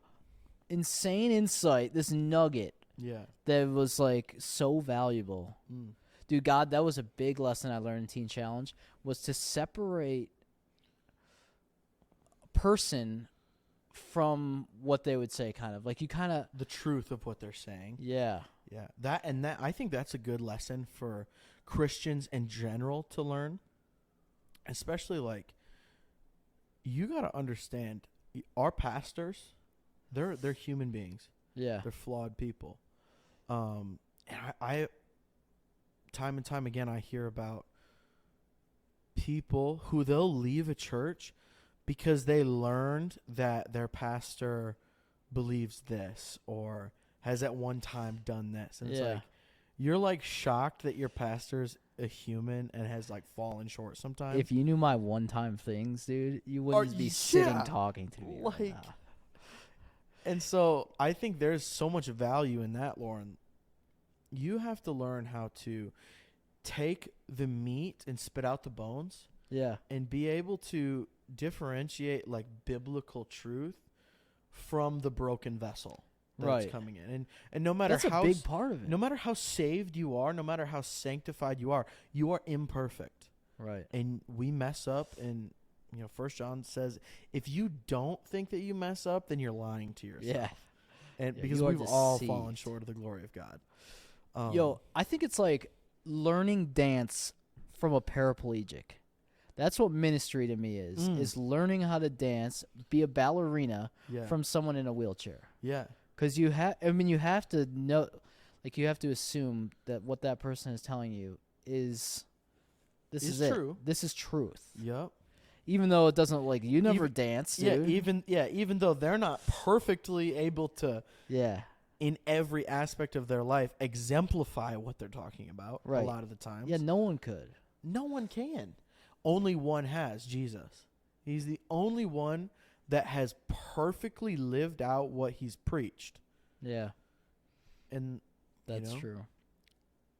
And people, like, I think especially in America, because we're a very, like, I don't know, maybe it's the entertainment culture, or like we put the sermon like on this pedestal of our church experience, where I'm going to sit down and I'm going to listen to this sermon, and it's going to be like my almost like church entertainment. And so then we find out that the pastor, the one preaching the sermon, you know, actually has difficulties in some areas, and maybe it's not even gross sin, because there is the fine line between, you know, they're a human being and they make mistakes and they mess up and they're living in gross sin. Yeah. You know, they're, you know, for sure there's that distinction. But like an affair or something. Yeah. But if you just find out that, like maybe your pastor has a glass of wine and you don't feel like that's right, or you have a different belief system, like, are you really going to let that dictate whether you're going to go to this church or not? Right. Because he has a differing view about alcohol than you. Like, that is so petty to me. Yo, tell me about graduation. Graduation. What was that like? I want to know from the morning, because things are different. Yeah, so morning I woke up, it was like, this is the last morning. And I was in the blue at this point. Okay, so which means you were working with staff. Yeah, so I was kind of like half staff. And so most of the things that I did for the last like month of being at Teen Challenge were more just staff related things. Like, what would a staff do? You know, staff there, you know, I'd work the phones out front. I would help check people in. I would, you know, monitor, you know, just walk around, monitor. Will you tell me how you answered the phone? Western Michigan Teen Challenge, this is Noah. Yeah. That's basically it. That's good. Did you ever think about working there after? No. I think I knew that for me, I needed to go. Like, I needed to go home. I don't think I would have hated, you know, I know a lot of guys, they just did a 3-month, you know, little extra stint, worked on staff.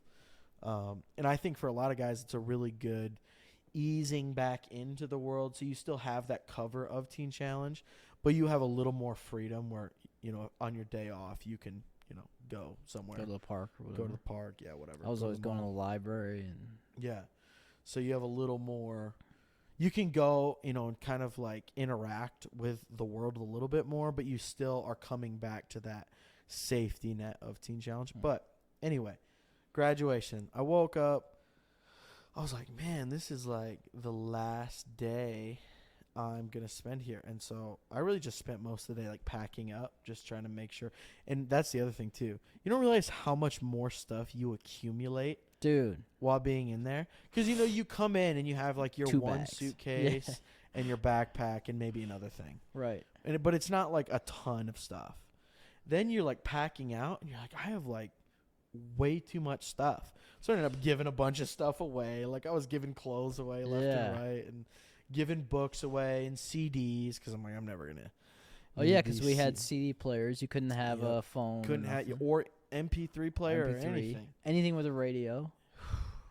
Yeah. Yo, were guys coming up to you that day, that morning, like congratulations, or was it? It was all. It was a very. Everyone, they celebrate each other. There. We're very like. Even when you hit like anniversaries, like, yo, hey TC, it's someone's 8th month today, I and they'll be forgot like, about whoa, that. Yeah, we lift guys up. Yeah, we really, and we even do that too. Like during that, like before work duties. They do like anyone got a verse or anyone got like a shout out or anything. So we would do that. And so the culture of Teen Challenges is super. We celebrate our brothers and we celebrate these other guys. And so a lot of people coming up to me. Like, man, I can't wait till I graduate. I'm like, hey, man. Yeah. Like we all do it. We all spend this time in here. Such a cool thing when a guy graduates too, because you're like, oh, I know I can do it. Or like another one did it. Like, okay, I think it's like a momentum builder that gets you moving along. Yeah. And I think everyone feels like their year is the longest. Dude, for sure. Everyone feels like that. Everyone feels like it was more stricter too when on them. Like, well, when I got here. And that's like what we were talking about earlier. Like the rules, what they're strict on kind of ebbs and flows. Yeah. Like sometimes they're really on like the rappers thing for the cough drops, or sometimes they're really on dorm life, Dorm life, like, or reverence, when you're in the. I literally thought, this is so funny, the word reverence, what it actually means. Yeah. In Teen Challenge, I thought reverence just meant be quiet. Because that's how it's. That's how it's like used. Yeah. In TC. But then I actually once I got out of TC, I actually did a study on reverence, and I'm like, wow, this is like a lot more than just shut up. But that's a whole other thing. But anyway, got done packing, and I had one more shift to work because they still make you work. Yeah. That last day. Yeah, you're still coming in, dude. Yeah. You're still gonna answer the phones for these last day. And I remember I might have asked you if I could get my phone back, and you let me have it. Did I really? Nice. Yeah. That's nice. After I was done, serving for that time. So I got done serving, turned in the walkie for the last time, and I was like, "Can I get my phone back?" And you let me have it. But nice. Then I went straight upstairs, and I was hanging out with the graders, and I was playing worship music on my phone. Oh, so yeah, which is straight up against the rules, but I was like, before, because we had the graduations at nighttime. Yeah. Which is different. So you got a full day. Yeah. Like a very full day. And what, did your family come? Yep. Who all came? So quite a few people came to my grad. So my mom and dad, sisters, both sets of my grandparents came, and one of my cousins came. And so I had a pretty full day. And then were you nervous? That day, or was it the day before? I did the exit interview with Pastor McLean. I think it's the day before. I never did one. So I did my exit interview, and Pastor McLean was talking to me. And one of the things that I love that PMAC does is he's like, what church are you going to? He immediately is wanting to know that you're going to have that next step figured out to like you're going to get involved. You're going to get plugged into a church family that can keep you accountable, help you, and walk with you. And I told him the church I was going to. I'm like, yeah, I'm going to Restore. He's like, who's the pastor there? I think Pastor McLean just knows all pastors. True. They probably know a lot. He just knows so many. Because I was like, are you really expecting to like know my pastor? Yeah, in Ionia. And I out here in the middle of nowhere, Ionia. Right. And he's like, I'm like, yeah, his name's John Perminsky. He's like, I know him. I'm like, how though? Come to find out, like the connection with Pastor Ron and Pastor John and stuff. But yeah, that was super, super good. And then Pastor Dave did the last little, sermon. Yeah, sermon. Then I remember putting all my stuff in there after the little coffee and snacks, like decaf coffee and snacks. Yeah. That we do at the end. And I'm like, I hugged a bunch of dudes, and it was very emotional. Yeah. It was very emotional. Because there was like, especially the guys that like, man, like we've been in here 8, 9, 10 months together. Yeah. Like we've done a significant amount of life together in here. But you've grown spiritually. That's you've grown.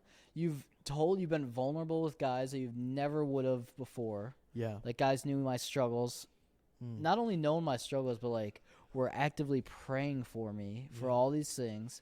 Yep. Talked me off the ledge a couple times. Yo, they've from seen leaving. me crying, see me mad, see me naked, dude. Yep. Yep, they have seen me at my highest of highs and my lowest of lows. So what was it like giving your testimony around to them? Because it's different. You've given your testimony a lot. Mm-hmm. But now the last day you got to do it in front of your everyone. brothers and, the girls and everything. It hits a little different. It does hit different. Were you nervous? I was a little nervous. Not super nervous. I think mainly because I had given it so many times on rallies. You knew what you were going to say? But even that one, like, I added a little bit. Yeah. I went in a little deeper on it. And I think I even, like, thanked a lot of the staff and Pastor McLean and all the pastors there. I remember giving Shep a hug, and he's like, come around. Like, You think he'll do this, Shep? Think he'll do the podcast? Oh, I would hope so. Shep, if you're watching, you gotta get you on here. I think he'd be a great guest. It'd be great, dude. He'd so be a fun. great guest. But yeah, leaving and like driving away, I remember just looking back at TC, and I'm like, man, that is a chapter right there. Yeah. Especially from where it started, being like pulling in and like seeing guys walk around and like smelling that smell and getting checked in and all that, and like now, like, wow, like that year was so long and so short at the same time. And now I'm like, man, I graduated 3 years ago. That's wild. Like it feels like it's been so long and short at the same time. Yeah. But still, like when I go back, when I really start thinking about my time at TC, I'm like, man, it was yesterday. Like I remember everything so well.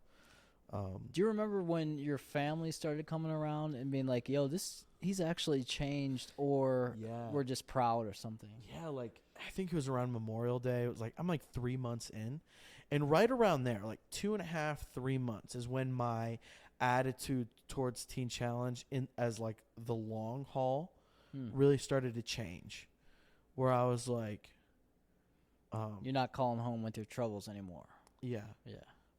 This place stinks. And my parents came on a visit, like holiday visit for Memorial Day, and we were sitting outside, and we were talking. We were eating lunch, and my dad asked me, "So when do you think you're gonna come home?"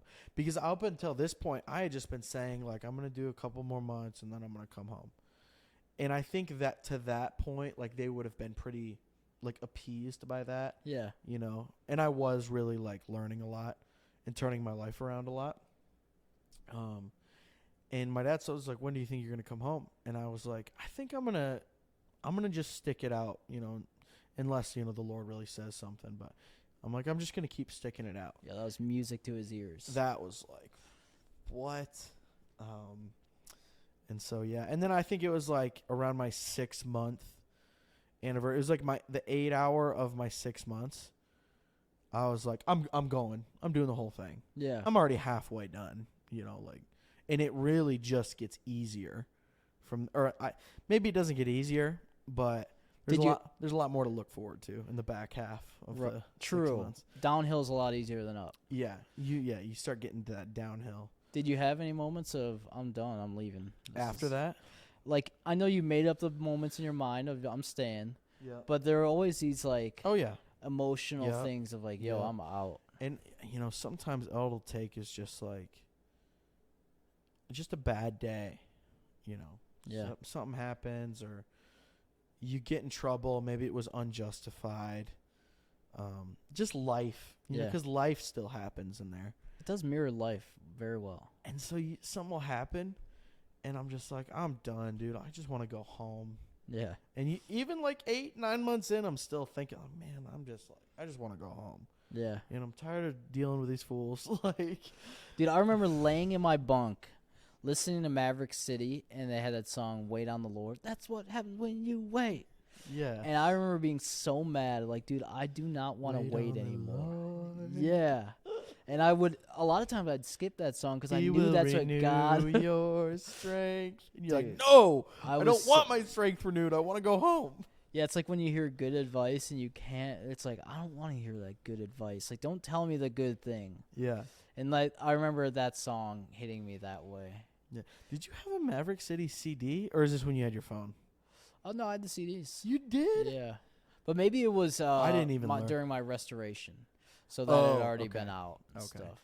Dude, I think about like some of the worship. This is totally side conversation, but some of the worship music we have nowadays, I'm like, I want to like buy like 40 of these CDs and like send them to TC because this stuff is fire. I just think they need an MP3. Like if someone had a computer there.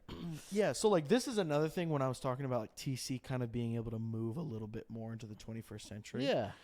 Like you could totally have an MP3 player, just like a basic, the little like square guys they have one there that you can put like 500 songs on.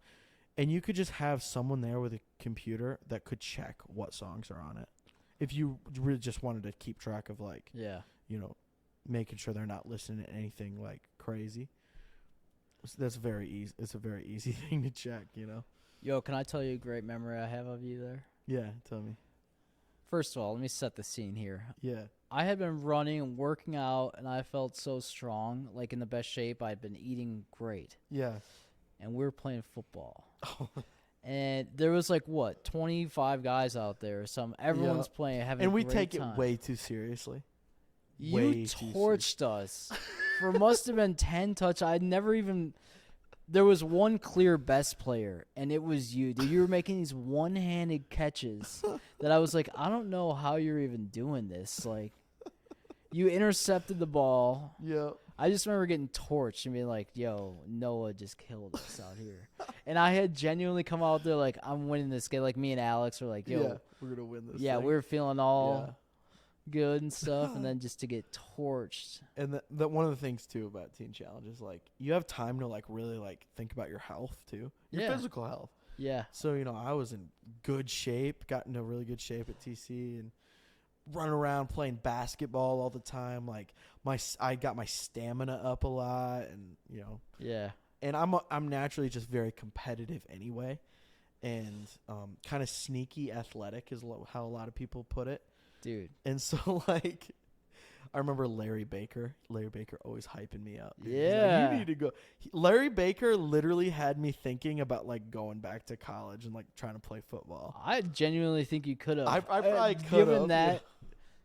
But yeah, Larry Baker, he's so funny. I just remember I loved messing with Dan. Dan maybe was my favorite person to mess with in the whole all TC, because he would play quarterback a lot, and I loved like picking him off and like pointing at him right when I did.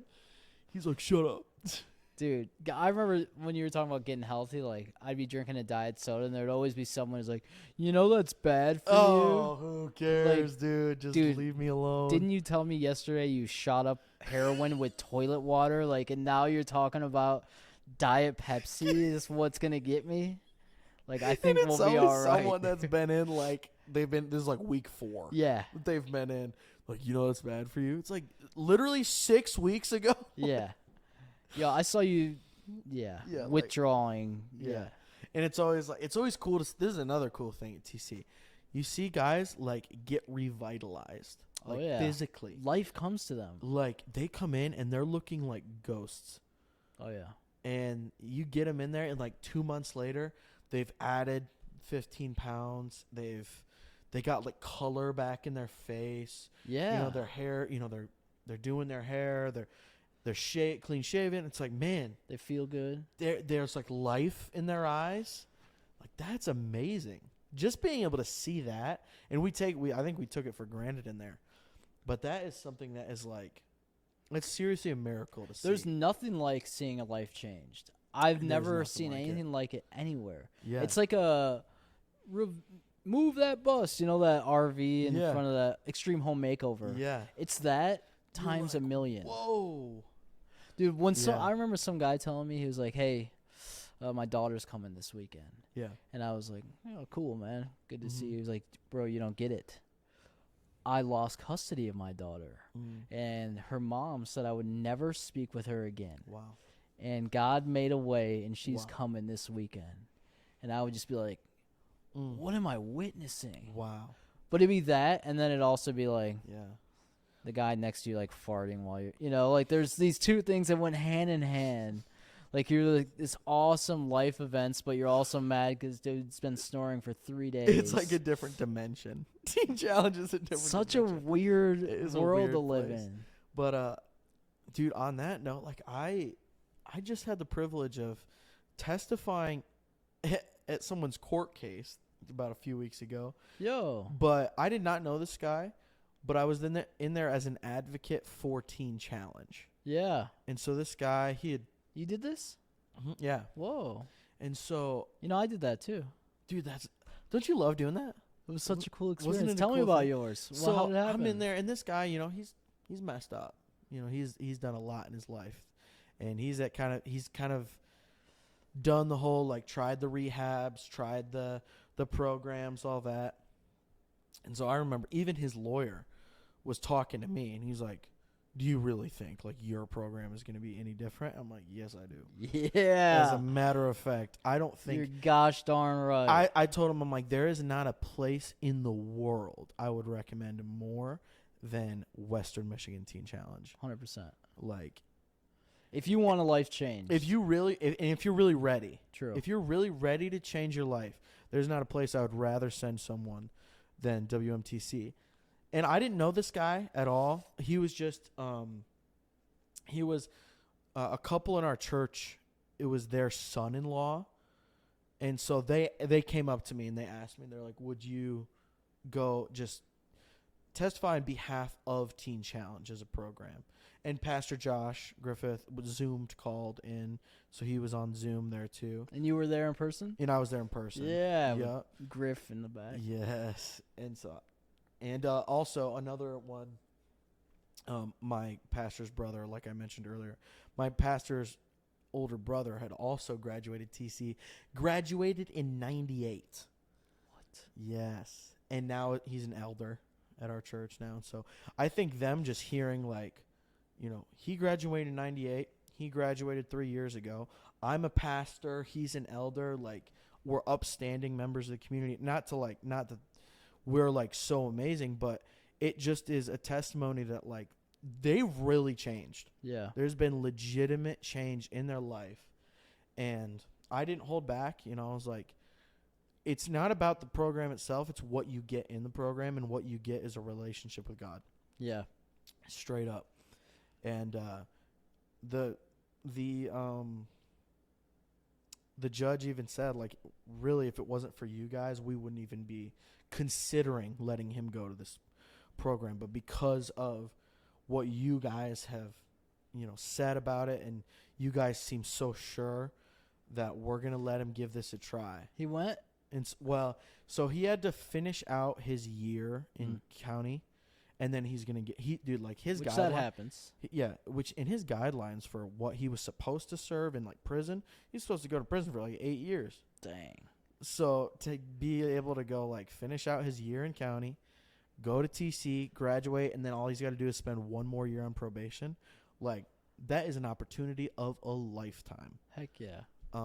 It was always interesting to see some guys when they would come in. Like, there would be guys that came from jail who loved the mattress. They were like, yo, this is quite the setup, dude. I get a nice bed to sleep in, sheets.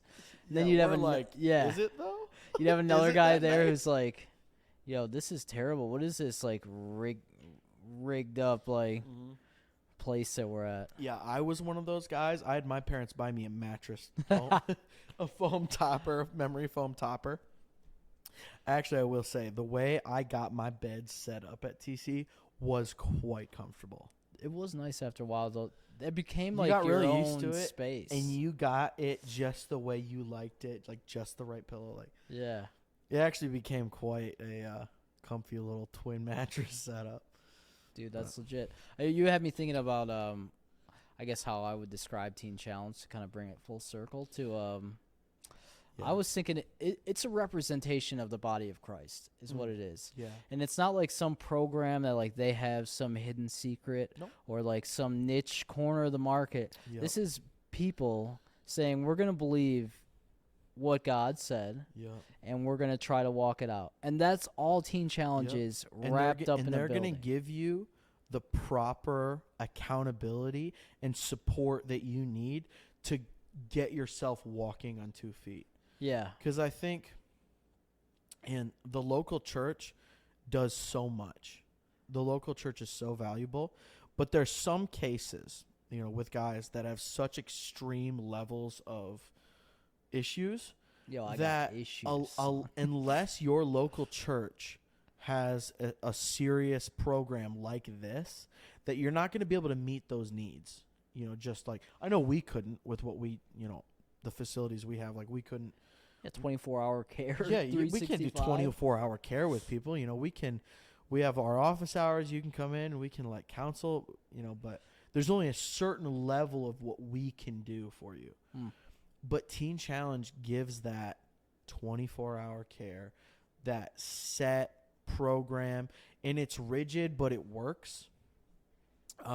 And it's like a greenhouse. I always thought of it that way. Yeah. That plants can grow outside of a greenhouse, but here the conditions are set perfectly. A little easier, and it really lets you know what it feels like to live with the Lord. Yeah. And it's more than just like, a few weeks or like a month or a couple months.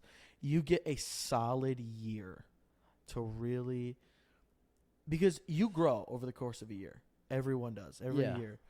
It's the hardest thing we've ever done. I've never 100%. been a part of something 100%. more difficult. That accomplishment, graduating Teen Challenge, and like, I was just ordained as a pastor this year, and still graduating Teen Challenge felt like the bigger accomplishment, And I'm so honored to be a pastor, but still doing that was like such a huge thing in my life.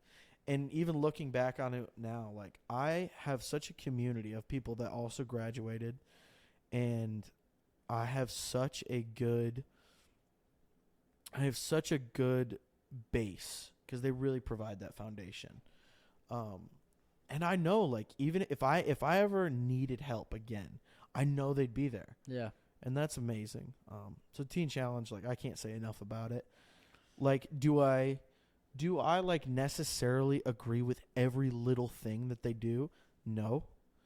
But I get it. Yeah. Yeah. I get it. I get why they do those things they do. Even if they are hard to be a part of, or like. Yeah. And there's going to be people that rub you the wrong way, but that's life, And the rules, dude, how do you keep 100 guys in line? Not only 100 guys, it's not like a random selection of guys. Yeah. It's the 100 most, like, manipulative, overtime, like, hardened. Like, the parable of the lost sheep, the 99 and the one left. Well, it's a 99 of the ones. All ones. All ones. Strays. Just They were a bunch strays. of misfit toys. Yeah, straight up. But I think that's what makes it so cool. Keeping those sheep in line, you got to be rigid. Yeah. But I think, dude, and maybe for you saw this too, but, I taught there. I did basic Christian development. I was like, I think God allowed me to learn with a group of people that was so hard to lead. Yeah. So that when it comes to other people, you'll be able to lead well because you've led, dude. If you can have people who have gone through this life respect what you say, Right. like you're a leader. Yeah. And you learned, you were forged by fire, and now the people who, they don't need that much pull. Right. Or the same amount as the other guys. I think, and I was a dorm captain for a little bit, and I'm thinking, I'm 19 years old, and I'm a dorm captain, and I'm probably the youngest one in the dorm. Yeah, you got two 60-year-old dudes next to you. And I'm supposed to be in charge of them. Yeah. But it's interesting because they walk with you and they live with you and they see that you are genuine, they respect you. And so, like, it's such an environment that you can't get that anywhere else. You can't learn that type of leadership like what you're talking at any other place. Yeah. It really is unique, and it really is a privilege to be a part of that, man. That's right. Yo, who was the first person you prayed for, and what was that like? I'm always curious about this. Okay. Because that's a process. Man. To be able to go pray for someone? Yeah. That's scary. That's a good question. I don't even know if I remember, like, the first had to have been in chapel. Because we do have prayer. We have an hour of prayer at night. Yep. And then you had chapels. Yeah. And I just remember having nudges like, yo. Go pray for them. They're your friends, too. You're, like, close to them now. You're like, yo, do I care about what you're going through? And I want to It might have been a friend. Yeah. I feel like it was a friend, and I was just sitting in chapel. Maybe it was, I feel like it was a Sunday night chapel, because those are just with the guys. Yeah. And so we're, like, all spread throughout the room, It's a little more relaxed. It's a little more relaxed. We can wear jeans and stuff. And I just remember during worship, I don't even remember who it was. I just remember they were at the altar, and I was sitting in my chair, and I just felt like I'm going to get up and go pray for them. And I just remember I put my hand on their shoulder, and I just prayed a prayer. And the next thing I knew, that was like a consistent thing that I did. And that really, going back, that's the culture of TC. Yeah. Is you lift up your brothers, and you really, it's just what you do. You come alongside one another. And I think that's one of the most beautiful things that you get to see in Teen Challenge, is just the camaraderie and the brotherhood, along with, like brothers, we fight. That's right. But then also after those fights, because that's another really good lesson. Yo. Because you will get into it with people, and you will have arguments and disagreements. Coming together and being like, let's work this out, and let's bring the Lord into this situation. And that's what your leadership teaches you to do there. Let's bring the Lord into this situation so that we can work through it. Yeah. What a cool, I forgot about that. That really is, like, there's conflict resolution. Like, people are like, yo, let's figure this out between us. Like, and I would always be, like, convicted by that verse. Like, if you're going to give your offering and something's on your heart, like, like, go to them first, go to your brother first. Yeah, that's super big. So now you got to go and, like, listen, I'm sorry, I remember I got into, got plugged in here, got into my church, and there was a situation that came up where there was two people and I had heard about it, where they were not agreeing, and they were kind of having some problems, and they like really resisted even talking to each other, or even want to be in the same room as one another. And I remember just thinking, like, this would not even be allowed in Teen Challenge. Yeah. Like, you can't just avoid someone. It's impossible. That would be your work duty partner for the next 6 months if you tried. Like, Griff used to do that. You guys are having trouble getting along? Guess who's going to be on the same kitchen crew for the rest of your time? Yeah, you're in kitchen together. Yeah, I guess that's how that's going to go. And you're moving dorms. No, they were probably in your dorm already. Yeah. Like, you could never escape that. Usually. And there were very few instances where it was bad enough where they were like, all right, we got to, like, really either, like, have, like, a serious, like, you got to come to the office and we got to deal with this, or there needed to be a separation. Very few and far between those would happen. Yeah. But most of the time it was, no, you guys are going to learn how to love each other in your differences. Figure it out. You got to figure it out. Yo, who would you like to see me talk to? Anyone that you like to hear their story or Oh, like someone man. interesting? Well, man, so there's so many that I would just personally love to Yeah. hear their perspective and their take on it. After I get a few by the way, I'm gonna do group ones too, so we Yeah? can all do it together. Yeah. So Y- I'm that gonna go okay, through I'd be so individually. down for that. Like have a few of us Yeah, together be fun. talking about it. That would be super fun. That's like phase 2, phase 2. Yeah. or Man, maybe season 2, dude. man.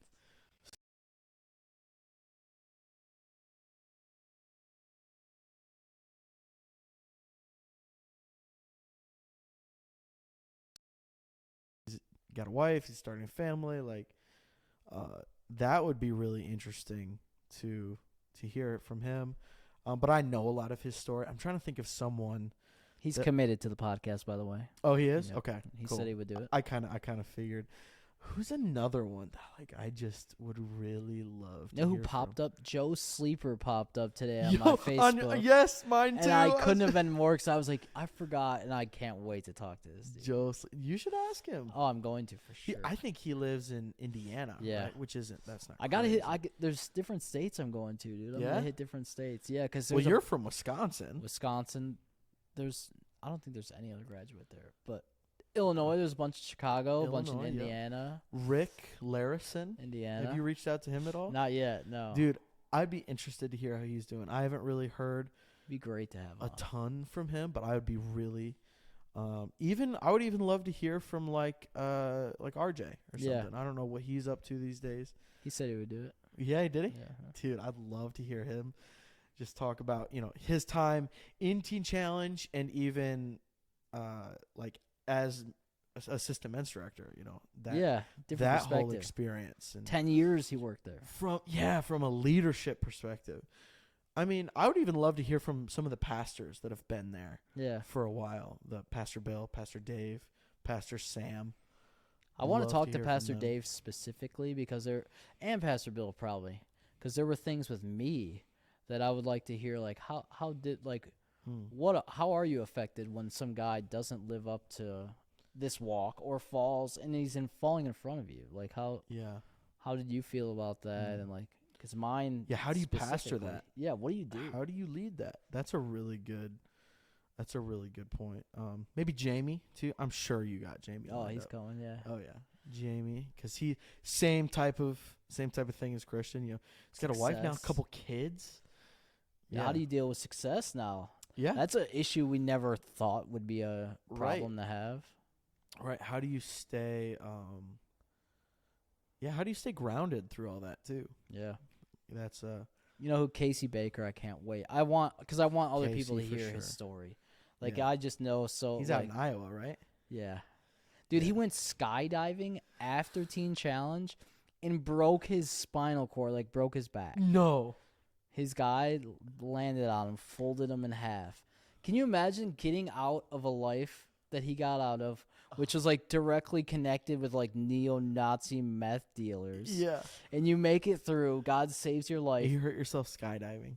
Then you skydive and break your back. Dude. There's- He's doing great. and There's he's some funny, comedy dude. in that. Yeah, though. it's- There's some especially comedy in him. that. That's Yeah. why I can't wait for. Especially him, Casey. I want to have guys too. Like if you want to, like this could be cool too because of the youth pastoring. Like it'd be cool to have you on every so often and like check in with what you're doing. I would love it, dude. This has been so fun. I don't know how long we've been talking. Me It's probably neither. been a while now, but It's been a good amount of time. this has been super fun. Yeah, I mean, I could talk about youth pastoring for. I have so many stories, man. So many stories. It would take a whole nother podcast to talk about. But it's been interesting, and I think especially my students, they love hearing stories from Teen Challenge. Yeah. 'Cause every once in a while in a sermon, I'll be like, "Oh, this is like a perfect illustration for this." Wait till you hear this. And so I'll set the scene, and they'll Yeah. be like, "What?" And I'll be like, "Yeah, that really happened."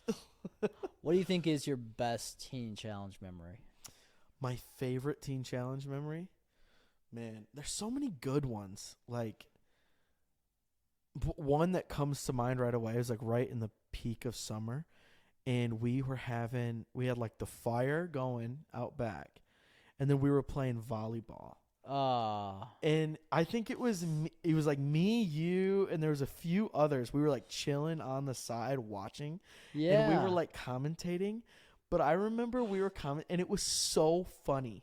Yeah. Like we were making jokes, and it was like I was having trouble breathing. I was laughing so hard, and then we were like, they made like s'mores by the fire and stuff, and it was like a beautiful Michigan evening on the coast.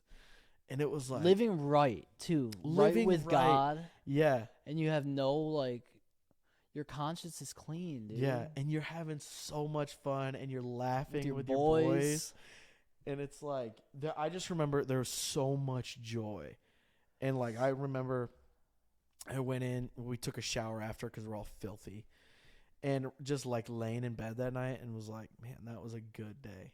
That was an amazing day. Went to church the next morning. So good. What a cool thing to look back on. And then like, so that's like kind of like a really fun memory. But then also like so many memories from like chapel. Just some really powerful moments in chapel. I remember the first graduation that my parents attended. And funny enough, that was the first time my mom ever heard the song Waymaker, which is funny because it's like one of the most overplayed songs now. Banger though, but it was like, and it came out. Waymaker came out like right when we were in Teen Challenge. It was a big deal, and it was like we played that song, and so they had like full band going that night. And the first time my mom ever heard the song Waymaker, it was like, all these guys, because we sing loud at Tease Challenge. We don't just whisper to ourselves. We're like, we're going hard. We're going hard. It's like she's just listening to like this room full of guys, just like Waymaker, miracle worker, promise. And it was almost like a war chant almost when the guys were singing it. And she said like she went home immediately and like looked up like the song and was like, I like the way you guys do it better. Like I'd rather just have that recorded. That is like a battle cry, dude. And hearing that group of guys sing that song is like, that's incredible. It's like a different tone, like a different bass behind it when there's like genuineness. Yeah, when it really means something. Yeah. Those songs mean that something. moment of worship was like beautiful too. Yeah. So I just remember that was super fun. Who graduated then? That would have been the April 2019 graduation. Were you there with mid? Was it you? What year? When did you graduate? Actually, mine was March. Is when I walked. Or like maybe it was that one. No, it was the one after. Because I came in. No, it was the March one. Because I came in February 21st. That was my first graduation. I'm trying to think of who was with. Those graduations too. I remember like same thing. I had my testimony. Like I kind of knew what I was gonna say, but it didn't work out how I thought it would. Yeah. And it worked out way better. And I didn't. You plan on something, and like God kind of had a different thing in store. Idea. And it was like the things I thought like, these are great points, weren't what hit. Yeah. It was like the things that I like didn't know. And it showed up, which, by the way, for me in Teen Challenge has been one of my favorite things is getting a revelation from God, which is like, I would describe it as like a lightning or light bulb moment of you get understanding in something that you previously didn't understand. And it was always usually like biblically based, or it was like when the Bible met life and it like came to life to you, and it like exploded into this like revelation. It was like everything I've been taught suddenly encountered the issues I'm facing. That's so good. And you see it differently. And I had a few of those along the way that were amazing, and I wonder if you've had any like revelation, like one time that you understood something different, or you read it and it was like, whoa. Yeah. There's so many. I'm trying to think of like. I'll tell you mine first. Tell me yours. One was that it was we come into this new life, right? Yeah. And we've been saved from so much, Mm-hmm. and like my depths have been so low. I'm sure depths are depths. Depression is depression. Yep. Pain is pain. Mm-hmm. And you come out of that, Mm-hmm. and you realize like, oh, I have joy. I have all these things I didn't have before, and you want that for the people around you too. Yeah. And it was like, but I'm not in the place to go preach to my family. Like they saw me shooting heroin 6 Mhm. months ago, Right. like, or Right. this at the time. Yeah. And I realized I had this revelation, dude. It was the centurion or the Roman soldier. Yeah. And he came in because it was either his son who was sick His daughter. or his daughter. Yeah. But there were multiple occasions of the same thing happening. It was the guys that would lower their friend on the Yeah. mat. Yeah. And I realized, like, it wasn't ever the sick guy who came to Christ and was like, help me with this. Or, I mean, that's happened. Yeah. But it was But a his lot buddies. of times it was someone else Someone else. lowering the friend down in from the roof, or the centurion coming to Jesus is like, I know if you say it, even if she's not here, Just say it. I know if you say it, it'll be done. Understanding authority, like, Dude, and that met with such understanding that I could bring my friends or family before God, that's so good. and I would pray for them. The revelation of the power of prayer. To me, that was such a big deal when it happened. That is so fire. And I was at Pastor Kurt's church. I remember cleaning. You go clean, Yep. I was vacuuming. Yep. And I, like, opened his Bible he's got on his, like, it all seemed, like, divine, Yeah. And, like, that happened. It was such a big moment. Yeah. There's so many of those, like, kind of like littler moments for me. One of the things I know right away getting out that I really had to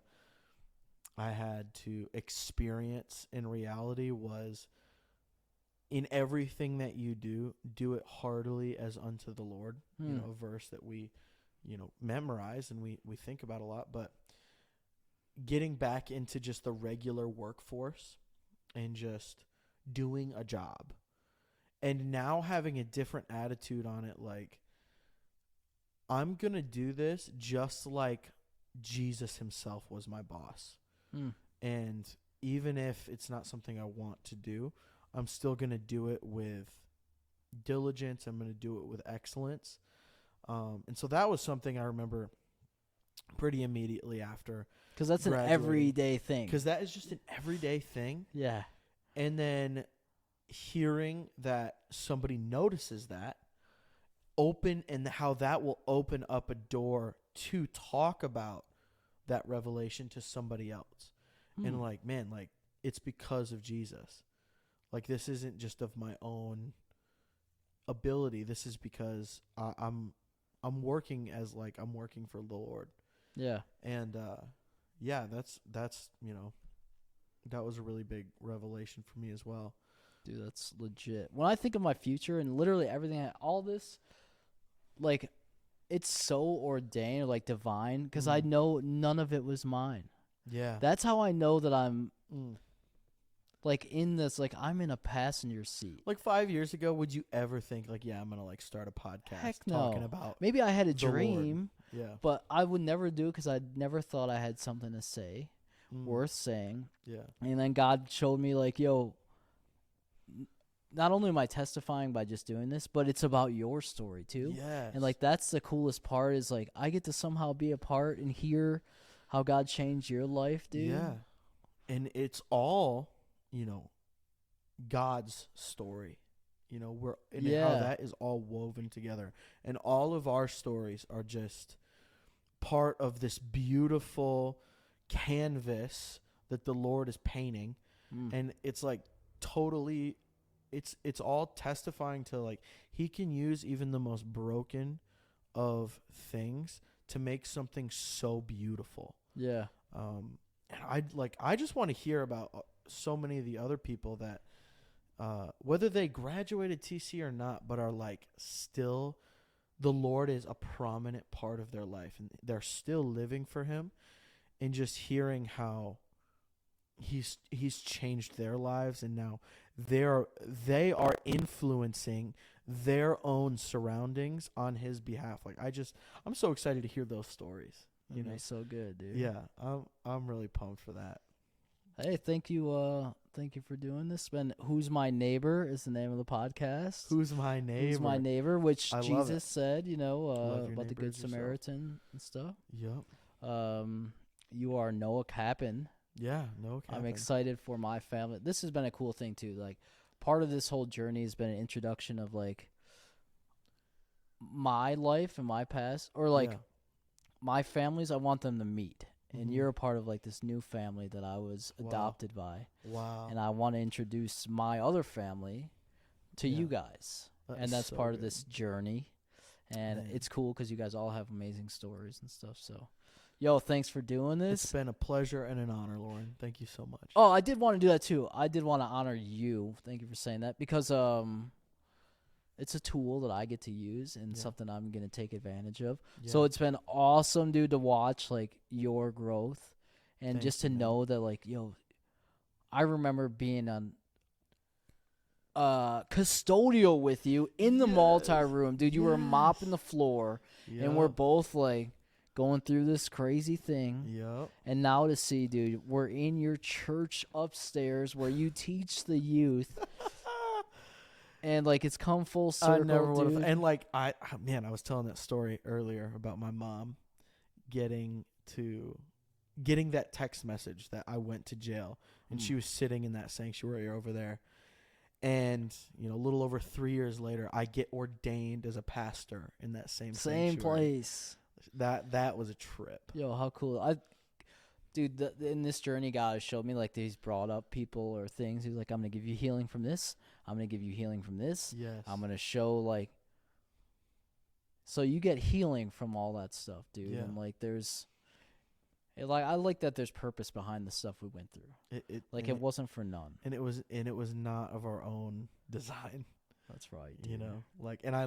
I just love seeing that, how the Lord can use, like I just said before, like the Lord can use the most broken things, and I feel like He prefers to use the most broken Yeah. to do His will. Like He didn't choose the Pharisees as disciples; He chose the fishermen. Woo! And Yeah, that's how good. we get to be, we were the lowest. We were the lowest of the low, and He's lifted us up. You said He didn't choose the Pharisees; He chose the fishermen. The Pharisees were the most qualified. Yeah. They knew the most. They had the most experience, but He didn't choose them to be his followers. He chose the fishermen, the tax collectors, the lowly ones. I've always thought we're Yeah. not a representation of perfection. We're not an example of perfection. That's Christ. But Yeah. what we are is an extreme example of the grace of God and like Yeah. His kindness, and like we're an example of Yeah, that that'll preach. extreme grace and love right there. dude. Absolutely. Dang. Because it had to be extreme grace to pull us from that muck and mire that we had chosen for ourselves, essentially. It had to be grace to get us out. Who would have thought? Do you ever think you could create a prison for yourself that was so torturous as the? Or I know, like, Yeah. I know that what I did, I take responsibility for, and I Mhm. can't imagine that I dug a hole that was so painful to go into. Yeah. Like, how is that possible? Yeah. That is crazy. But that's like man's knowledge. Like, without God, dude, right. we're Because astray. however bad it was physically, it was so much better inside. It was so much worse inside. I mean, Oh, like you torture yourself. Like I remember, so depressed, and so yeah, the Lord has just brought us through so much, out of so much, and now has given us a story to tell. woo! Come on. Yo, As Ed used to say, "Oh, come on." oh, come on. Oh, Were there any phrases to end on? Any phrases that have stuck with you that you say? Like, I always say "come on" still to this day. Yeah, come on. I can't stop. I'll Come be in on. my car, Oh, dude. come on. I'll hear like I say amen for everything. yeah, That's been amen. like I say amen as like okay, Yeah, like all the time. dude. I'm telling you, those same phrases are even being said at Teen Challenge today. Oh, I'm sure. Different Because faces. we probably didn't invent them. Oh, when we dude, they were there when They we were got there, there. and we picked them up, and they just keep going, and they just live on. That's wild. Yo, I'm sure there's some that I don't even realize are from Teen Challenge that I just keep saying. True. But definitely saying amen for everything is. And come on. Oh, come on. That's Say it right. like it. Yo, do you have anything else that you would like to share or No, man. anything? I think I'm good. It's been great. Like I said, it's been a great being on here and being able to just chat about TC. It's not very often I just get to have a long conversation about Teen Challenge. Yeah. Because like we were talking about before, it's such a niche thing that like unless you were there, you're not going to understand what I'm talking about. Hopefully they will. I'm hoping, with all these podcasts put together, like they'll get a good idea of what Teen Challenge is. And if it scares you and you feel like you need to go there, don't be scared. It was hard, but it was like the best experience. And it's wild to encounter love. And that's what we did. We encountered Jesus Christ and a community of believers that, God used every single person there. It's crazy to think about when I think about how I was encouraged. Yeah. That it wasn't one. That's how you know it was God. Because it wasn't one guy who came up and told me this thing, which that did happen. Were awesome moments. But, dude, he used everyone. I remember being like legs wobbly from detoxing and like couldn't stand. And each day there'd be some guy who'd be like, "You want to go for a walk, dude?" Knowing that maybe they didn't know that I was trying to like survive, dude. I couldn't even walk, and they're like helping me along the way. And then it was like, "Yo, let's do some push-ups," or like, and before you know, we're playing softball with our buddies. And it was like this progression. You're going I way needed. Too hard in Saturday night basketball. And Yo, I just getting way too competitive. Yeah. Those were some fun games, dude. Those were some fun times. Oh, one more story. I remember. I just thought about this. Do you remember that time? I think it was Casey's sister was having some sort of like emergency medical problem, and he had heard about it on the phone, and it was like I don't even remember what it was. I just remember it was very serious, and she needed the Lord to intervene. And Casey had asked if we could all pray. So all of TC up in the dorms got together and like prayed on our own. This was not like a staff forced thing. This was just like all the guys. We gathered up and we interceded for Casey's sister for, I don't know, maybe 45 minutes. Like it was like a long prayer session. Like really interceding. Just really went in. Yeah. And was interceding. People were speaking in tongues. People were, speaking, blessing and prophesying life and all these things. And come to find out, like a few days later, you got a call that she was miraculously healed of something. And I just remember feeling so like excited, like, yes, God used that us. is our God. Like we're just huddled, we're just there doing like she wasn't there. We didn't lay our hands on her or anything, but like just getting to see that was like, man, God really moves. Yo, what a cool moment. It's cool. People need to know that. And there's so many things like that I'm like, Yes. oh yeah, I forgot about this. Like those moments exist. And it's cool to like pray for someone, dude. Yeah. I feel like I didn't understand not the value of it, but it's just like if someone is setting themselves like, I think of it in terms of like dating a woman. Right. I want someone who's going to understand the value behind the things that we're going for. And that's probably the whole thing with dating a non-believer or something. It's like she doesn't see the work that you're doing, kind of. Right. Because it just doesn't add up.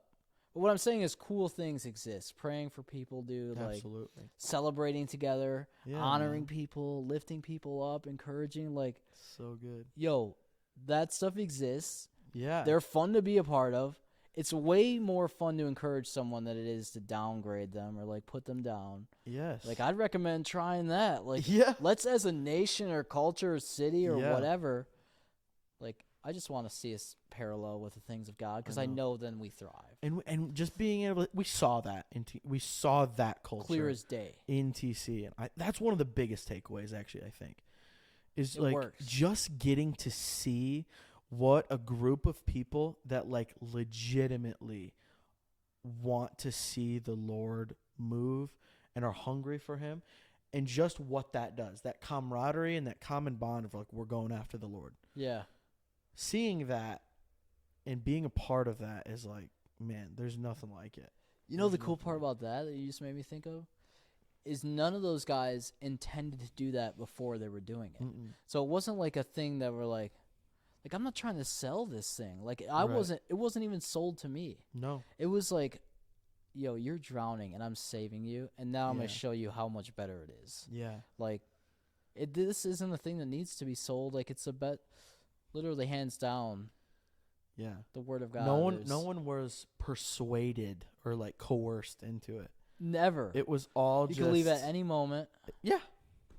Oh, or teen challenge wise, you know what I mean? You can leave, but once you taste that, I think that's like, you taste the goodness of the Lord, really. Yeah.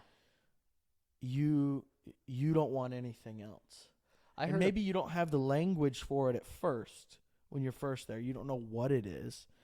And you think like, oh, I can like have this, but like outside. But you soon realize that what that is in there, that camaraderie, that corporate love of the Lord that you're feeling, that cannot be replicated easily outside of a place like that. It's got to be genuine, yeah. It's got to be real. It's got to be authentic. You know, have you heard of Pastor Carl Lentz? Maybe Oh, yeah. I've showed his thing. Oh, yeah. Yeah. He said, he was like, yo, it's like I've been living in first class. And that's how he described being a Christian, like as far as, I guess, a vibe from it. Mm-hmm. But, yo, that dude, I'd like to honor that guy too, by the way. I know he's gone through some stuff in the Mhm. public eye, which I can't imagine. Yeah. But, yo, he has had a hand in my salvation. Like, God used him Wow. in my life. Like, I That's heard that he super was good. with, like, Justin Bieber, dude. And I was Mhm. like, I love Biebs, dude. I love I'm Biebs. a believer. And so I clicked on this article, and it's Carl Lentz, and I started watching his sermons. And God Mhm. used that to, like, there might be a better way at what Mm. you're doing. You know, aside with there was a group Yeah. of 75 guys praying for me in my home city. Like, Yeah. there was a lot of factors. Yeah. But if I'm using this to honor people, I'd like to honor Carl Lentz, too. Amen. So, Yeah, man. I have so many people, like my family, this church here, even they didn't even know me. I wasn't going here. My parents were going here, but I wasn't going here. And I remember my first time back, like I was just on my 3-day and I came to church, and Pastor Lisa, which is senior pastor's wife, came right up to me and gave me a big hug, your family. knew who I was, Yeah. and was like, "We've been praying for you." And I'm like I don't even know you. But it was so beautiful, and Yo, people praying every day for you. yeah. Same for me. And I don't think we even realize how many people Yeah.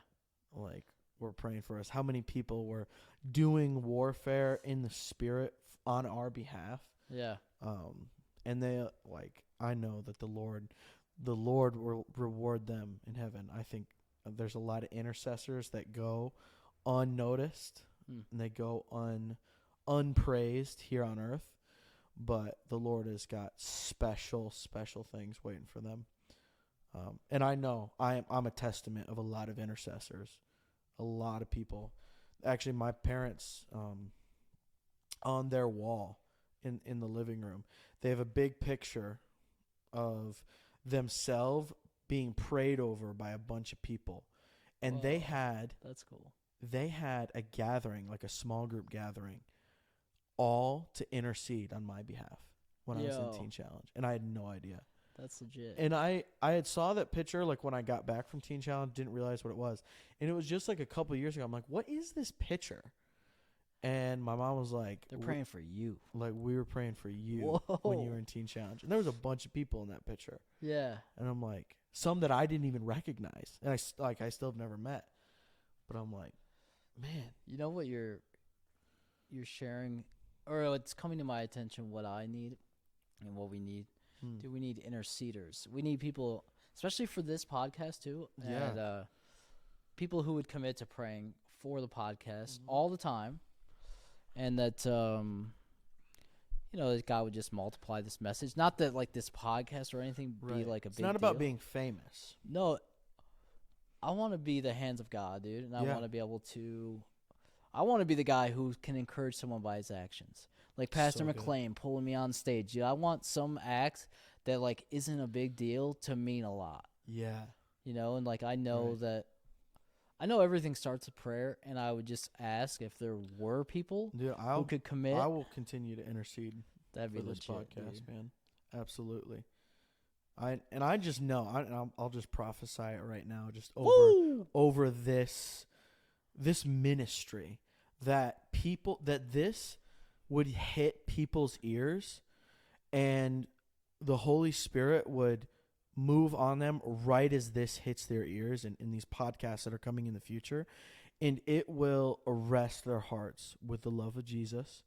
And if you need to go to Teen Challenge, then you'll go to Teen Challenge. But even if you don't need Teen Challenge, that you will just be so overcome, and people will be so overcome by the love of God, the love of the Father, and that people will be set on fire by listening to just our stories of God's goodness, because that's really what it is. And our shared experience is, of course, Teen Challenge. But what we found in Teen Challenge wasn't Teen Challenge. It was the love of Jesus. Woo! And that is truly our shared experience. And so Yeah. that is for everybody. That's not just for TC alum. That is for everybody. So I just prophesy way. that in Jesus' name. Let's end on that, dude. Yeah. Huh? Put her in the old vice. Let's shake on it. Huh? Put her in the old one. Here we go. No, Dude, this is thank you. good. Thank you, Lauren. It's been a blast. Love you guys. Woo! Love you. Oh no. No. When did it stop? It's off. No.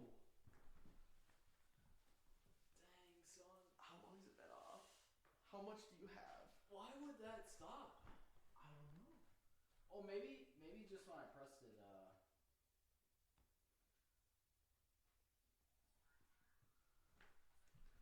can you tell?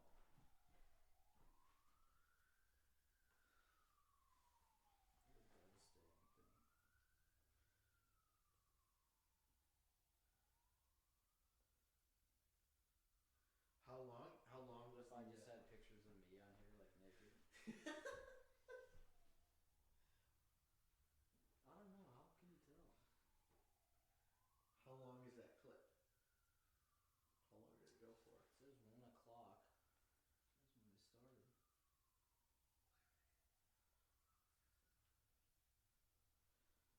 You definitely have the audio.